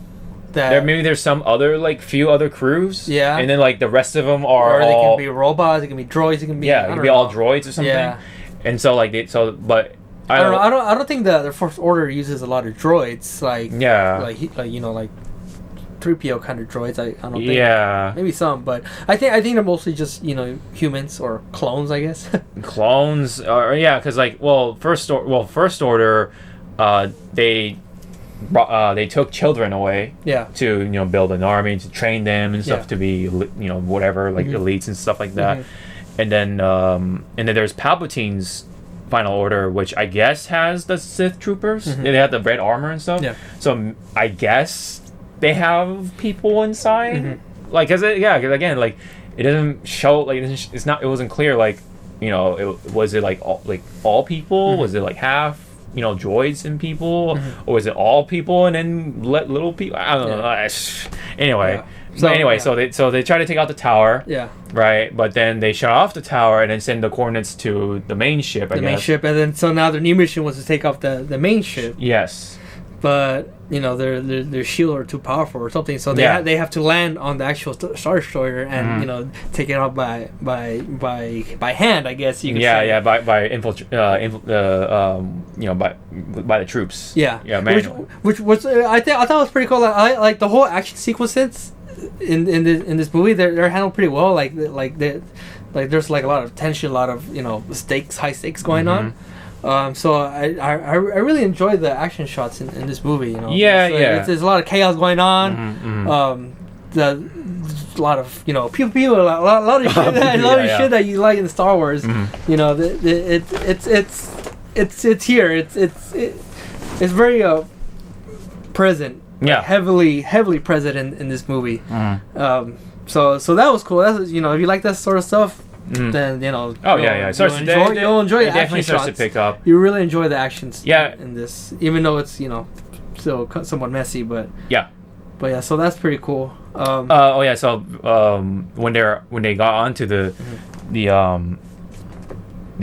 main ship, right before Finn was like, oh, that's the main ship we gotta go after, and then they were like, what? Like, how do you know that? And he said a feeling, or he had a feeling, which implies, at this point, I think everyone knows that Finn is Force sensitive. Because it was kind of like hinted throughout the whole like trilogy, I guess, because especially in the first one, I actually went and rewatched the first one not too long ago, like a couple weeks back. And it really like kind of shows like because whenever like Rey was in danger, he kind of like knew, like he like felt something or whatever. So so it's kind of like hinted throughout the trilogy. That he's Force sensitive. And then so he somehow knew that that was the main ship. So that's how they were able to go, or that's why they went after it. And then when they landed, the Final Order, or whatever, General Pride and his crew were trying to disable their speeders. But they didn't have speeders. They had the horses. Yeah. And they had horseback. Jan's horses. Yeah, they Jan's were horses. there. Yeah. Mm-hmm. So that's how they were able to get across the ship. Although there's like a number of people that said, oh well, they could have just turned the ship and then like it's or whatever. I guess yeah. I guess you can argue that, but whatever. But like you said, it's a movie. It's a movie. I know this movie's a mess. Yeah. You think about it. You think about a lot of things. There's a lot of I guess unexplained stuff, plot holes. I guess. Plot holes. But whatever. It's Star Wars. It is what it is. Yeah, it is what it is. Yeah. So then they're trying to take on the ship. But Palpatine opens up the roof, right? Yeah, he opens the roof and shows them, because of course they were fighting, right? And then of course the Resistance were losing because obviously they have more ships and whatever. Yeah. And then Palpatine opens up the ship. He shows Rey. He shows her what's going on. Happen? Yeah, what's going on? And if she doesn't, take up his offering, then they're all gonna die. They're all gonna die. Yeah. Yeah. Yeah. But then at that point is when Ben shows up. Right? Ben shows up. Yeah. So he goes. He takes one of the old TIE fighters from the old Death Star. He uses that to fly to Exegol. Yeah. And then he shows up, but not before he fights the Wrens. The Knights of Ren. Yeah. Yeah. His old buddies. His old buddies. Yeah. Yeah. But he doesn't have a lightsaber. All he has is a little pistol thing. Yeah. But it's funny because he's going around like going. Yeah. And he's just shooting up those Sith troopers, or whatever, and then the guards or whatever, and then and of course the Knights show up. Yeah. And then they just beat the shit out of him. Yeah. Yeah. So he starts to try to fight back, but they get the hang of him, and I guess they're about to kill him. Yeah. And then you see Palpatine being he's like ready. Tempting Rey, tempting Rey to kill him. Yes. So they can stop this whole war. So she's about to she goes back and she's about to you think she's gonna swing at him. And Palpatine's like yes I can feel it. Come on. And then little did Palpatine know that she teleported her lightsaber or Anakin's lightsaber to Ben. Yeah. And so using that whole Force bonding thing. So you get that cool moment with Ben. Yep. Bringing out the lightsaber, and he does that that little shrug thing that's all popular now. Yeah. Everyone is a meme pretty much. Like, yeah. That was a cool touch. Yeah. It's just that was funny. Like, all right. So, you gotta deal with this now. And he just starts going at it. Just taking them out easily now because they don't have anything to counter lightsabers or anything. So they die. They're fucked. They're fucked. Yeah. That's the end of the Knights, man. Yep. So Palpatine gets mad. He's like, oh my god! And then Rey gets Leia's lightsaber, and Palpatine is all mad. So he tries to zap her, right? Yeah, I think so. Yeah. Or does Ben show up right before that? I think I guess it's a little cloudy too. What exactly happened? A lot of shit happens. It's like it was very back and forth and because there's the battle also happening. Yeah. And then it's been like a week and a half since we at saw least. So, yeah. Forgive us for not but anyway at some point Ben shows up right and then they fight together I guess and then he overpowers them. He overpowered both of them. Overpowers both of them and then they lose their lightsabers, they fly back whatever, and then there's the part where he starts to take their power and then he can force suck, I guess you can say. I don't know. That's something you never thought you would see in a Star Wars movie. What's going on now? I think I know that gets a little messy. Is he taking their force powers and trying to completely drain them of force powers or just or he just absorbing some power and then he regains he regenerates and then he says something about now he gains some sort of power or something like that, and then he's missing some limbs, but after he does the force suck thing, whatever. he grows his limbs back. He pretty much he's whole. He gets his body back. Yeah, he's whole. Even his clothes changed and all that. Yeah, so. For somehow. Yeah. Yeah, so, now he has like that red red shirt or whatever, red bathrobe or something. Yeah. He's got now he's like Palpatine, like he pretty much he pretty much all like fancy and stuff. Yeah, like he's got the red going on. I thought that was a cool like design. Like, it was cool. Yeah, I like that. Yeah. I like the red. Like okay, we're going goofy. All right, I like this. I like like kind of all out now. Yeah, kind of goofy. Yeah, kind of goofy. Like somehow he got new clothes. Like I didn't hate it. I just thought ridiculous. That whole thing was just ridiculous, but I didn't hate it. I was like, all right, we're doing this. All right. Yeah, we're doing. Might as well. Yeah. So he pushes Ben back because he knows he's useless now. So he's like he pushes him down the hole, and then he presumed that he's dead now. He's gone. Yeah. So so Rey is just there on the ground. But right after Palpatine gets his full powers back, he does that whole the big lightning shit. That was cool. To decommission pretty much all the rebel ships. Yeah. That was like one of my favorite parts of how it was like presented. Like you see like there's this faraway shot of, like the lightning. It was cool, but again, yeah. It's ridiculous, dude. Yeah, it is. They went full like cartoony, it went full like cartoony. Just like what?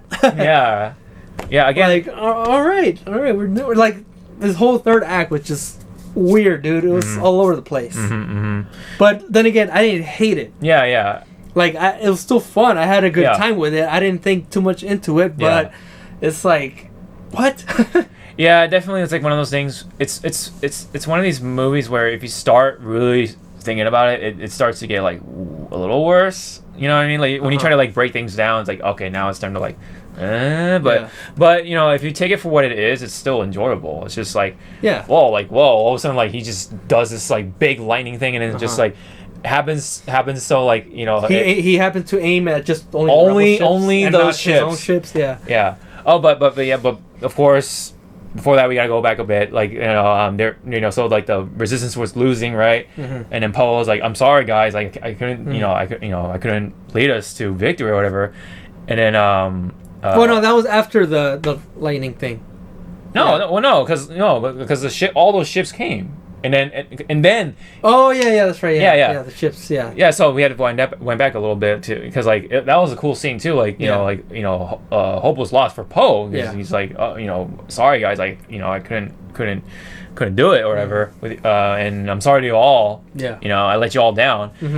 And then Lando was pretty much just like. On your left, and then Poe's like what, and he just like moves up, and he just sees all these ships, come in like warp speeding from space, and then making their entrance, which was a really cool shot. Yeah, it was a cool shot. Yeah, and with the Millennium Falcon like cool. In front. I like that. And so Lando's job was to gather up all the resistance that wanted to take up the fight. You got a shit ton of ships. Yeah. So he pretty much like convinced them like hey they want you to make you feel like you're alone, but you're really not. Yeah. So that I guess that's what he kind of said, and then he pretty much like rallied up all the troops. Yeah. And then that's where like kind of I have my little complaint too. Like I said, like I wish they had more to it because because I'm assuming they're from all over the galaxy, right? Or all these different planets and stuff. Yeah. They should have shown inside the ships, like like of the crew, like all the various crews and stuff like that. Yeah, they showed some. But, they showed a little bit, like but there could have been a few more. But you do see Wedge is there. Wedge, that was cool. He was the gunner in the Millennium Falcon. Yeah, he's like let's fly, Lando, or whatever. Yeah, that was cool. That was good cool. flying, Lando. Yeah, good flying, Lando. Yeah, that was cool. He got a little cameo. So, it's just a more fan service that it's just to please the audience, the fans. I'm pretty sure the majority of people like that. You see Azori, she's alive after we find out that she escaped Kajimi, Yeah. and so she's alive along with Babu. Mm-hmm. And he pops out like, hey, hey. yes, Yeah. So, She was in her. She was in her. It was just in the Y-wing. Yeah, she's a Y-wing pilot. Yeah. Yeah, and then somehow people complained because her ship on her own took down the Star Destroyer just by shooting at the cannon. People complain about that. Yeah. Oh yeah, because they're like why they took one ship to take down the Star Destroyer. I think she just took out a cannon, right? Yeah, she took out a with cannon the bomber because she has a Y-wing bomber. And I think maybe she has like a special kind of Y-wing. I guess. I don't know. Yeah, it's just stuff that you can think about. Because people were like, well, why didn't the other ships were able to do that, but her ship can? I guess she has special. Her ship is special. Special, like extra powerful or something. Yeah, maybe she's a good pilot. Yeah, she's a good pilot. Maybe she knows where to shoot. Either that, or maybe she has powerful cannons. I don't know. Or maybe Babu modified it. Yeah, modified. It probably had a really hardcore, powerful, modified Y-wing that that is only unique to her. So whatever. Yeah, whatever. I mean, but people complain about that. It's Star Wars. All right. All right. Anyway, so the tide was turning for the Resistance. Yeah, they seem to be winning. Oh yeah, that's when. And that's when and that's when he did the lightning. Yes, we were saying this. The movie is really messy in third act, so it's like stuff that we skipped. Forgive us, but that whole thing happened with them showing up, all the ships showing up, and then that's when Palpatine does the whole lightning thing. So he does the lightning, and then all the ships were just falling down, and then as Rey just kind of just lies there, she sees their ships her allies falling and stuff, and I think some of the ships were blowing up too. The lightning, like you see one ship on the inside, it was blowing up. Like all the sparks and shit. You're like, and then Rey started to say you are with me or something like that, or something like that, because remember in the beginning Be with me. Yeah, exactly. Be with me. Yeah, be with me. She's looking up to the stars. Yeah. Trying to call out the Jedis. Yes. The past Jedis that have passed away, that passed on. So she's like, be with me. And then you start to hear the voices. The voices of all the past Jedi, including Qui-Gon Jinn and Yoda. And I think even Anakin. Yeah, Anakin is there, definitely. Yeah, Anakin was there. He says something along the lines of, pretty much do what I did, rise up as I did, something like that, like I once did. You hear Obi-Wan. The first thing you hear is Obi-Wan's voice saying, "These are your final steps," which is a callback to The Force Awakens when you hear him say, "These are your first steps." So in this one he says, "These are your final steps." And then you hear Mace Windu. Mace Windu. You hear some of the cartoon the Jedi, like Ahsoka and Kanan from Rebels. Okay. I wasn't familiar with those voices. A lot of the voices, you had to look at the end credits to see who was there. Like, oh, he was there. Yeah. And she was there. Like, oh, yeah, okay. Even some of the random Jedi from the Clone War, the Attack of the Clones. Oh, okay. Like the green alien. Oh, the tentacles, right? Yeah. And then the one old-looking alien with the beard and then the really long head. Yeah. I remember that guy. Yeah. That guy, I forgot the name. Start with a K. I know what you're saying. Yeah. Yeah, that guy. Yoda, of course. We said Qui-Gon. Qui-Gon. Yeah, Qui-Gon. Luke, of course. Of course. I don't think we heard Leia. Did we hear Leia there? I'm not. I don't think sure. we heard Leia. No. Yeah. We've already heard enough of Leia, I guess. So they just wanted to bring those voices in, as a way to kind of let them have a moment. But anyway, so she connects with the Jedi, and then she's now with the she got her Force powers, I guess, back or something. She got her vigor back, and so she's able to stand it back up, and takes up a lightsaber, right? And then Palpatine shoots lightning at her, and then she was able to pull the Force pulled the other lightsaber. It was Leia's, right, or something like that. Or Leia or Anakin's, Leia or Anakin's, whatever. And then Axes, puts them in the X, and then just starts to push the lightning back, and then even though he could have stopped, like the lightning starts to like hit him. Well, on second viewing, on first viewing, I was like, okay, yeah, he didn't. Wow, how come he didn't stop? But I looked at it a second time, and he did stop actually. Did he stop? Oh, he did stop. Okay, yeah, okay. He once he realized that she was shooting the lightning back, that's when he stopped. So the lightning that she was shooting back, that's like her she managed. That is either like a combination between her lightning and the lightning from Palpatine. So it's like she either caught some of his lightning in a lightsaber. Oh yeah, and then she used her own force and her own lightning ability to shoot it back, like even more powerful at him. Okay. Yeah, I did notice that. I did notice he did stop. All right. Okay. All right. He did stop shooting the lightning. All right. I swear to God. Yeah. Okay. So it looked like it looked like to me. Yeah. To me, at least the first viewing in a way, it looked like he did stop. Like, yeah. A lot of people were complaining about that. I know. Yeah. But he did stop. Okay. Yeah. Once she started shooting the lightning back, that's when he stopped. Yeah. He stopped. Yeah. Okay. Yeah. So she shot the lightning back at him, and he got fucked up. Yeah, he got fucked. But it creates another plot hole, I guess, because she killed him, right? Yeah. So, but wasn't that what he wanted? Yeah, right? exactly. So it's like, was he gonna take over her body or not?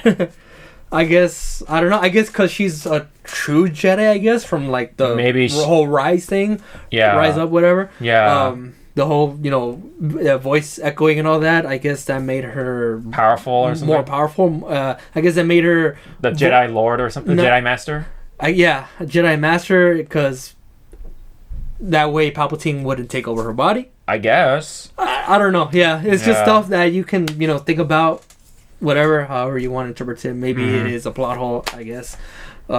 But maybe or either that, or it has to be a ceremonious kill or something. I don't know. It like, because he like blew up or something. So maybe like his spirit or whatever like disintegrated along with his body. I don't know. Yeah. And with the lightning and all that. So I don't know. But anyway, he's gone. Yeah. So, I guess. Yeah. So he got fucked. He for the second time, we see him disintegrate. Yeah, so he's disintegrated, so he's for sure he's fucking dead. I guess. Yeah. We'll find out. I guess in another Star Wars movie or something whenever that comes out. So pretty much, it's all over. Yeah, it's all over for now. Yeah. Yeah. So he's gone. And Rey's like, all right, finally did it, but she faints. She falls back. She doesn't faint. She fucking dies. She pretty much is dead, and then Ben was able to come back. Right. Oh, and of course, because the lightning stopped, the resistance they go back. The rebels go back and shoot all the other ships or whatever. Finn and Jenna, they both take out the main ship with their own gun. Yeah, with their own gun, they take out the main ship. You see General Pride, he's like, oh my god, and then you see bridge blow up. Yeah. So they blow up the ship. Finn and Jenna, they thought they were gonna sacrifice, themselves. They're about to die, but then last minute, Lando shows up and saves them. Yeah, after Poe tried to do it, but his ship wasn't fast enough. And Falcon is the fastest ship in the galaxy. So he Lando saves Finn and Jenna. So they're safe, and but pretty much everything's a victory. It's a big victory now. Yeah, for them it's a victory. But and then we go back to Ben, now holding Rey, and stuff. And then when she fainted, Finn she didn't faint. She died. She died. She's dead. She's dead. Yeah. She did. You see her eyes just like she's lifeless. Yeah. She's gone. Yeah. So when she died, Finn sensed that her death or whatever. Yeah. You can see when he's in the ship, he like felt it or whatever. Yeah. So obviously now at this point he's force sensitive. So anyway, Ben Solo, holding Rey. Pretty much, decides to give his force or his life force back into Rey, and of course she comes back, and they have that moment. They stare at each other in the eyes, and then she realizes that Ben is back. Yeah, Ben is back. welcome back, Ben, or whatever. Yeah. Well, they don't say anything. Yeah, and they just stare at each other. Ben Solo doesn't say a word in this whole movie. Ben Solo doesn't say anything. Yeah, exactly. Once Kylo is dead and Ben Solo, is back. Yeah. He doesn't say anything. Yeah, you're right. I don't know if you noticed that. The last thing he says is "ow." You remember that when he jumps down? When he jumped down, It's like a random comedic moment, came out of nowhere. Yeah, it just says "ow." Ow. That's it. That's the last thing he says as Ben Solo. So I can see why. I can understand why a lot of the fangirls and whatever that they wanted to see Ben Solo be a real thing now. Yeah. All they got from him is just ow, or he didn't even say anything. He had some cool some cool fight scenes and all, but they had the moment together. Yeah, and they kissed. They kissed, which a lot of people wanted, or Reylo fans, as what people are saying. Yeah, Reylo fans want. They wanted that, but I guess it wasn't enough because even those people are pissed. Yeah. Because after they kiss, he dies because he sacrificed his life force. I guess I don't know. I guess he put too. Maybe he put all. I guess he had to put all his life to bring her back because she was dead. Mm-hmm. Yeah, and then. I guess partial healing was not enough. You gotta do it. You gotta give it your all, and then bring her back, and then so that was his sacrifice, and so he falls to the ground, and then he just instantly gone. Instantly gone. So that's also that's another thing that people complain about. Is like why how come Rey didn't disappear? Like fade away or. I don't know. To me, she looked dead. She looked dead. Yeah. Like she didn't look like she was knocked out or anything because her eyes were. She was like lifeless. Yeah. So to me, I thought she was dead. Like maybe maybe she was her like body gonna disappear or something. Yeah. Right. But I guess it takes time for certain people. It takes time for your body to disappear. Maybe because she's a Palpatine, her body doesn't disappear. Maybe I don't know. Because you didn't see Vader's body. So when Vader became back to Anakin in Return of the Jedi.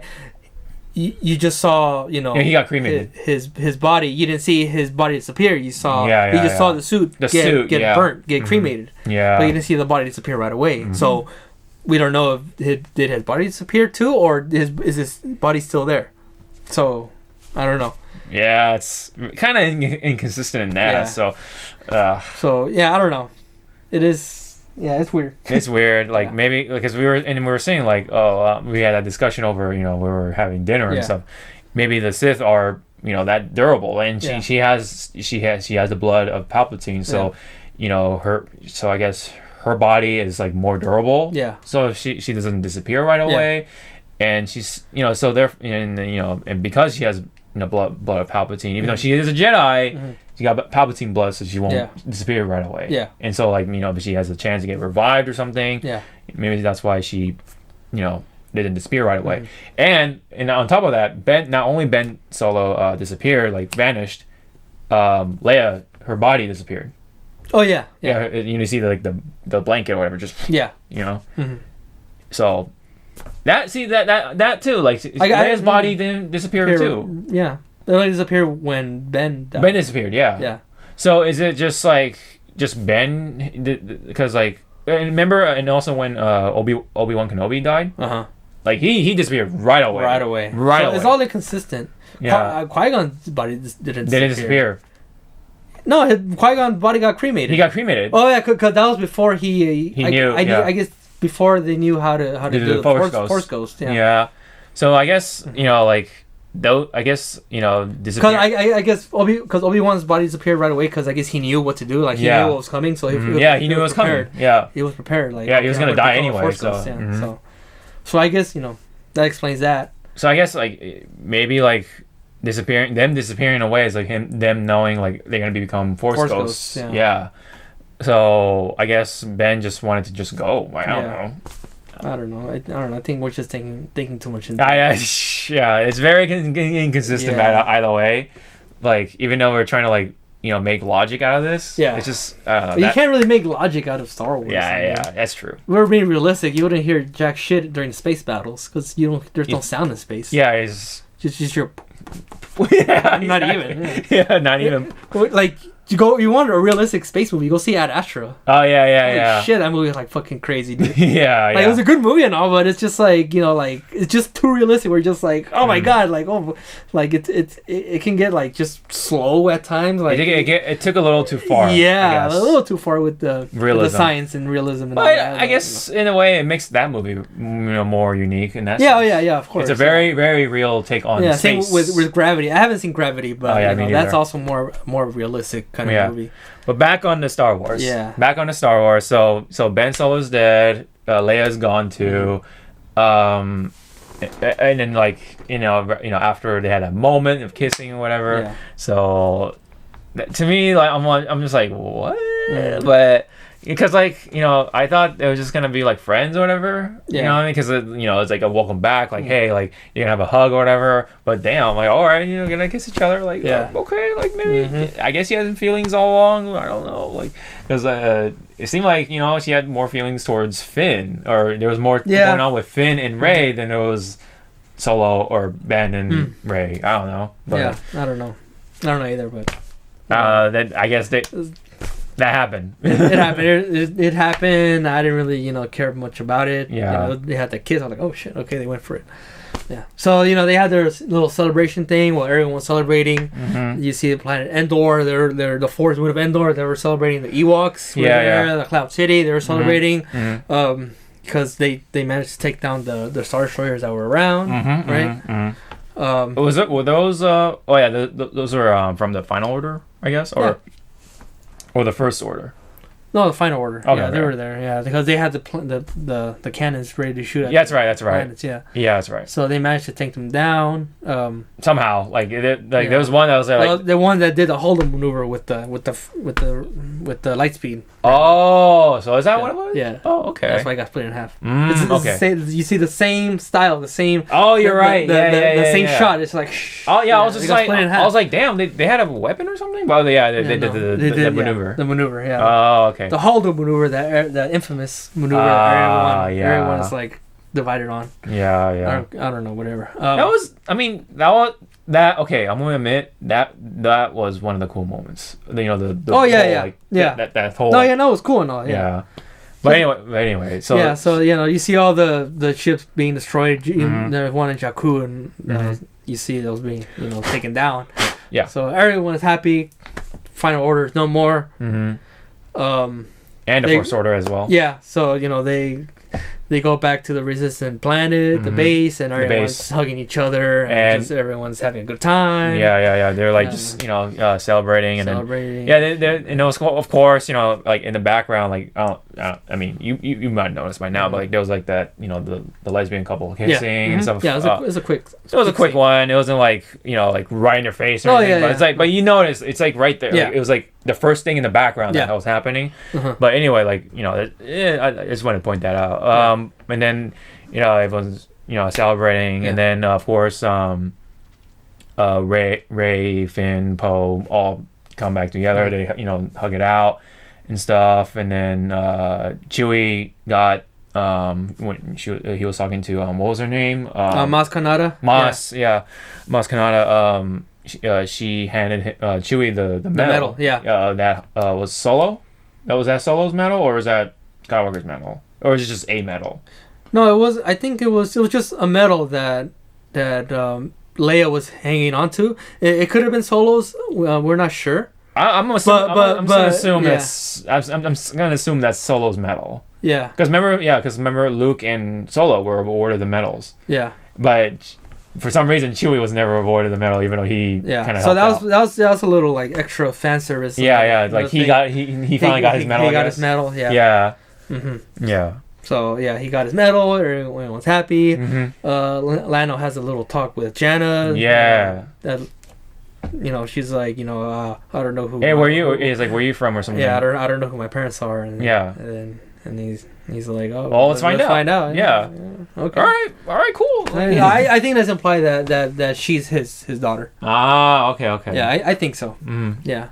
Okay, yeah. Because Lando is a playboy. He's been around. Yeah, so he's pretty. He has. I think he has offspring. All around the galaxy. All right. Yeah, that's what I think. Yeah. I mean, I had a feeling too. I'm like, okay, maybe that's a little too easy. But yeah, now that you brought that up, like him being a playboy. Okay, yeah. All right. Oh yeah. You want to go around? You want to win all of the galaxy, fucking everyone. Yeah. Pretty much.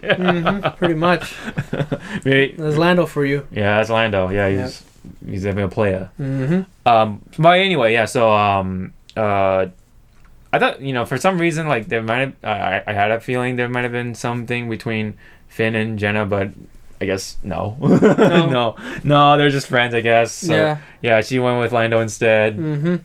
Because she wants to play him. No, I'm kidding. I hope they're not related.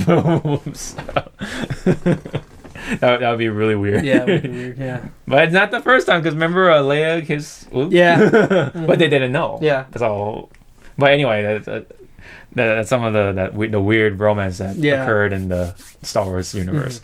But anyway, before we go too deep into that, there was one final scene with Rey after riding through with the Millennium Falcon. And they went back to Tatooine. Yeah, Tatooine. Right. Yep. And they went back to the hut. Yeah. Right. Of what was it, Uncle Owen and Beru? Yeah. Luke's old home, pretty much. Homestead. His foster home. Yeah. And the old farm. Yeah, it was all like fixed up too, because remember what happened with those two? They like blew up the house, and those two were fucking charred. Yeah. Yeah. Oh, yeah. But I don't know if it was fixed up, but I don't know. It was fixed. Oh, okay. It was super fixed. So I don't know who fixed up the house, and I don't know who's living there after that. Well, I think it was the lady that came by, because remember she's like, "Who are you?" I thought she was just a random lady. I don't think that's her home. I don't think that home is abandoned. No one fixed that up. I don't know. So if it was fixed up, then they fucked up, because it's not supposed to be that pretty looking. I don't know. Like, it was submerged in sand, so it was. It was abandoned. It was abandoned. Yeah, it was old. So no one was living there. So it was empty. So it was just a random hut? Is that what you're saying? No, it's not a random hut, but it was the same hut, but no one fixed it up. Okay. I mean, it was supposed to be fixed up. If it was, then it's probably some random fixed it up. I don't know. I don't think that lady was living there. I think she was just passing by. I mean, I don't know. Like, well, it doesn't really explain who she is. Yeah. She could have been just passing by, or she could have been like looking out for that home or whatever. Maybe, I don't know. Yeah, I thought she was just a random person. Yeah, because she's like, I never seen that. I never seen anyone in that home for years or whatever. Yeah. Who are you? Yeah. And then, but before that, yeah. So, she goes to the home and then slides down and then wraps up, Anakin / Luke's lightsaber and Leia's. Wrap it up, and then she buries it in sand with some force push or whatever. Yeah. And then buries it for good, I guess. Yep. Just deep down in the sand. And then the lady comes by, asking her, "Who are you?" I haven't seen anyone here for years. And Rey, after she takes a moment, sees the ghosts of Luke and Leia. And I noticed that it was like pretty faded, like looking, like they weren't as there, like visible, but they were there. Like you can see them because I guess whenever you're on the planet, the Jedi planet, Luke was very like visible. He was like super blue, like he was able to catch the lightsaber and everything. So they're probably just like actual ghosts. Yeah. Like not they weren't 100% there, but yeah. Like actual just spirits, just spirits, yeah. Much. Like force. Well, anyway, okay. So they're just looking on to Rey, and they nodded because she because Rey is about to say that she's Rey Skywalker. Yep. So she's an honorary member of the Skywalker family. Yep. So she now adopts the Skywalker name. Yeah. So now she's officially Rey Skywalker. So that's the rise of Skywalker. That's it. Pretty much. And then she looks at the double sun and then what was it? BB-8. Yeah. And then bam, that's it. That's it. Yeah. That's how it ends. That's how it ends. The end. the end. That's how it all ends. Yeah. No. There's no after credit scene, right? So, no. Yeah. Yeah. It's not a Marvel movie. Yeah. So that's it. Yeah. That's all she wrote. Yep. Pretty much, literally. But how do you feel about that? How do you feel about Rey taking up the Skywalker name? Like, nothing. I don't have a problem with it. No. It's cool and all. Like, I'm happy for her. It'll be nice if they expanded from that. They make like more lore from that. Yeah. More books, video games, or even shows or something. Maybe they'll do a Disney Plus show. Yeah, maybe. But if they end it there and they don't bring her up anymore, then I think what they'll do. I mean, if they do a new movie, they'll probably have it like thousands of years later. Oh yeah. They'll probably mention Rey or something. Yeah. Maybe she's she's the last Jedi, so. Mm-hmm. So you still have that question from the last Jedi movie with Broom Boy. Yeah, right. So I had that in my notes. Funny enough, about what was the point of him with the broom and everything. Yeah. So I think when that movie was supposed to be written out as much as possible, I guess, just because how people feel about it. Yeah. But I don't know. Maybe they can use that as something else, maybe to kick up a brand new story. Maybe him just discovering more of his powers, and maybe Rey runs into him at some point, as and takes up as her new apprentice or something. Maybe, but I don't know. Now it's yeah. Yeah. So I mean that's the end. Yeah. Well, I don't know. How do you feel? I would have been okay with either one. So people complain about she should have been a Palpatine or something, just to make try to own up to that name or something. I would have been okay with that. Yeah. But her being a Skywalker at first, I kind of roll my eyes to be honest, because it's I don't know. It just felt very tacky and kind of cheesy or whatever. I'm the Skywalker now. Because everyone is pretty much gone. All the Skywalkers are gone, and I guess I don't know. I just saw it as her adopting the name to carry out the legacy. Yeah. To honor it, because she don't want to be a She don't want to say Rey Palpatine. She wants to be Rey Skywalker. Yeah. So I do see it both ways, but.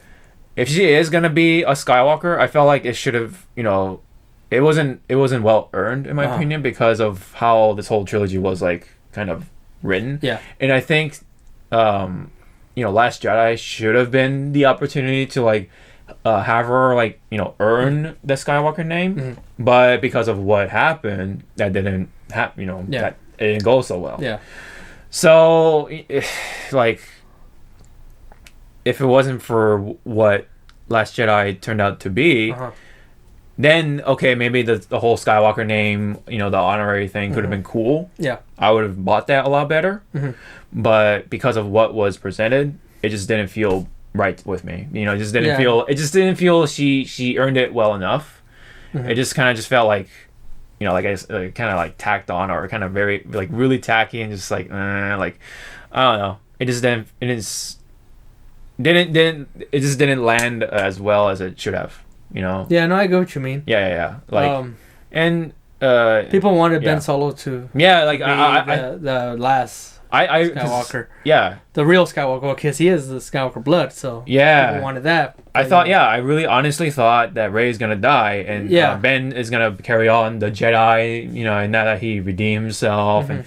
He's become, Ben Solo or Ben Skywalker possibly, right? He would have been the one to, be in the hut or be by the hut and bury the lightsabers and I guess carry on Rey's legacy, I guess somehow, and then or at least honor Rey in some way, and then and then. Him be the one say, "Oh, I'm Ben Skywalker," That sounds more. It makes more sense to me, because he actually has the Skywalker genes or whatever, right? Yeah. And it would have been cool because he redeemed himself. He had a better arc in my opinion than Rey. I don't know. That's just. Oh yeah, well yeah, I definitely prefer Kylo's arc. He has the best arc in the whole trilogy. Yeah. I really enjoyed his what they did with his character. Well, Rey, you know, is more of a mixed bag, but you know, I like Rey. I thought she was fine. Mm-hmm. She's all right. Yeah, I'm not going to be like, you know, oh, you know, she didn't earn it. And all I thought she what she did was enough. Was enough for her to earn that name. But you know, I can understand the complaints too. Yeah, I think just I don't know. Like it could have been written better. Yeah. Definitely. Like I would have been just fine with her saying I'm just Rey. Like you know, that's who I am. Mm-hmm. You know, and I'm gonna be and I'm the last Jedi, or I'm the and I will carry on the legacy of the Jedi or something. Yeah. I don't know, something like that. Yeah. But yeah, she's Rey Skywalker. Yeah. Oh well, that's how it's written. That's it. All right. So yeah. So anything else? Oh yeah. So let me check on my notes. So we covered or already asked, like, how did Palpatine live? Like, you know, it could have been a bunch of ways, like, you know, because like we said, like maybe because he's a Sith, he's super durable, and you know he's Palpatine, so I mean, so he's unnatural. Yeah, you know? Yeah, we talked about that earlier. Yeah. And then we kind of mentioned the kid with the Force sensitive stuff, like the broom and stuff like that. Like where is he gonna be? You know, later on. Yeah. Finn is Force sensitive. That's sort of been pretty much implied. Yeah. And obvious at this point. Even you know, John Boyega kind of said it in a tweet. And then I kind of said about Chewie not being sent to the ship early on when we were talking about spoilers. Yeah. And then Rey is a Palpatine, so she learned to heal really fast. Yeah. You know, and that's why, because, you know, people complain about that. And but to me, it's like, oh, she's a Palpatine, so she gained that ability really quickly because she has the Palpatine blood, so her potential is very high. Yeah. You know, so it all makes sense to me anyway. Yeah. That's how I see it. So she doesn't you know undermine Anakin's goal as to why he turned into the dark side in the first place. So I think that's fine. Yeah. Palpatine. Yeah. So do you remember the whole lore with Anakin? Because you know of how he was born and stuff like that. Oh yeah. Yeah. Because so you know his mother Shmi. Yeah. Never had a husband. But he was conceived through the Force. Yeah, through the Force, and so like pretty much like Palpatine was the one that put him in Shmi. Yeah. So in a way, Palpatine is the father. Of he's the villain all along in this whole entire saga. So I guess in a way, like you know, it was cool to see Palpatine back in Episode 9 because. It all comes full circle, kind of in a way. He's the villain all along. He's the true villain of this entire saga. It's, you know, because he you know, it's implied that he killed Darth Plagueis. Yeah. You know, to I guess gain all the Sith power or whatever. Oh, he did kill him. Yeah. Are you questioning if the Emperor killed? Oh yeah, I'm saying yes. Yeah. What? Say. Oh yeah. Sorry, Plagueis. Are you questioning if Emperor kills Plagueis? Well, sort of, but it's kind of rhetorical. Like okay, no, it's canon that he did. He did. Okay. Palpatine did kill Sidious. Yeah. It's confirmed. Yeah. So it's he's pretty much the mastermind of everything, and pretty much like the apprentice killed the master. So that's how the apprentice became the new master. Yeah, and then he pretty much like manipulated Anakin, making him think that he can get those powers, but you can't. He's not. Well, I guess. I guess he is a Palpatine, right? Because I don't. Yeah, isn't he the dad, or he's kind of like the medical, the Force dad, I guess. I don't know. It's Star Wars. Yeah. I'm not gonna think too much into it. I just want to get over with. So, yeah. But anyway, but he's a mastermind no less. He manipulated him and he fucked him over pretty much. Yeah. He was gonna fuck him over pretty much. Yeah. Yeah. But then Rey got his powers, so it's like all right. Yep. And then there's the very last thing. There was no Jar Jar, man. no Jar Jar Binks. That's fine. Whatever. No Jar Jar Binks. It's over. Yeah. I'm whatever with Star Wars. It's fine. I want to get over with and just move on with my life. So. That's it. So, That's how it ends, so the Skywalker saga. the end. Yep. For now. Mm-hmm. The Skywalker saga has concluded, and now we can look forward to more from like Mandalorian and the Obi-Wan upcoming series and whatever new stuff that comes along. Yep. So I definitely look forward to those. Yep. And whatever Same. new video games come along. Maybe Fallen Order 2. I don't know. Maybe Fallen Order was pretty good. So. Yeah. So that was cool. Something different, breath of fresh air. So that was cool. Mandalorian also was different, totally different. Oh yeah. Movies, I love Mandalorian. Yeah. So it was a nice little like side stories. That's what they should focus on more, like the side stories. Yeah. Just end it with the Skywalkers. Move on from that. Go explore, no more trilogies. Explore other aspects in the Star Wars galaxies and all that. So don't do trilogies anymore, man. It's just, that's it. They already confirmed they're not gonna do anymore. Trilogies, okay. Yeah, if they're gonna do trilogy, it's gonna be something else, like Old Republic, which I'm fine for. Okay. So, So, but that's it. So. Yep. That is. So let's wrap it up. Yeah, wrap it up. Pretty much that is it for the Rise of Skywalker with everything, with the non-spoiler and the spoiler portion of things. And so that is the end of that. So thank you so much for tuning in. And so let's see what time is it. It's late. Yeah, it's late. So.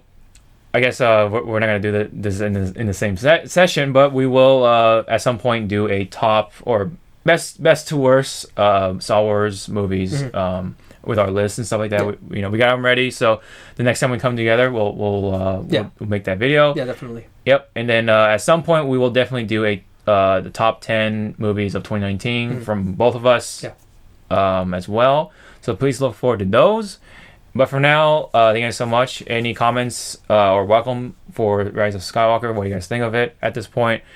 Any feelings changed or anything like that? In the comment section below, that's welcome. And subscribe. That's the drill. And so again, thank you so much. And we'll look forward to all the new movies that come along the way. So until then, we'll see you next time.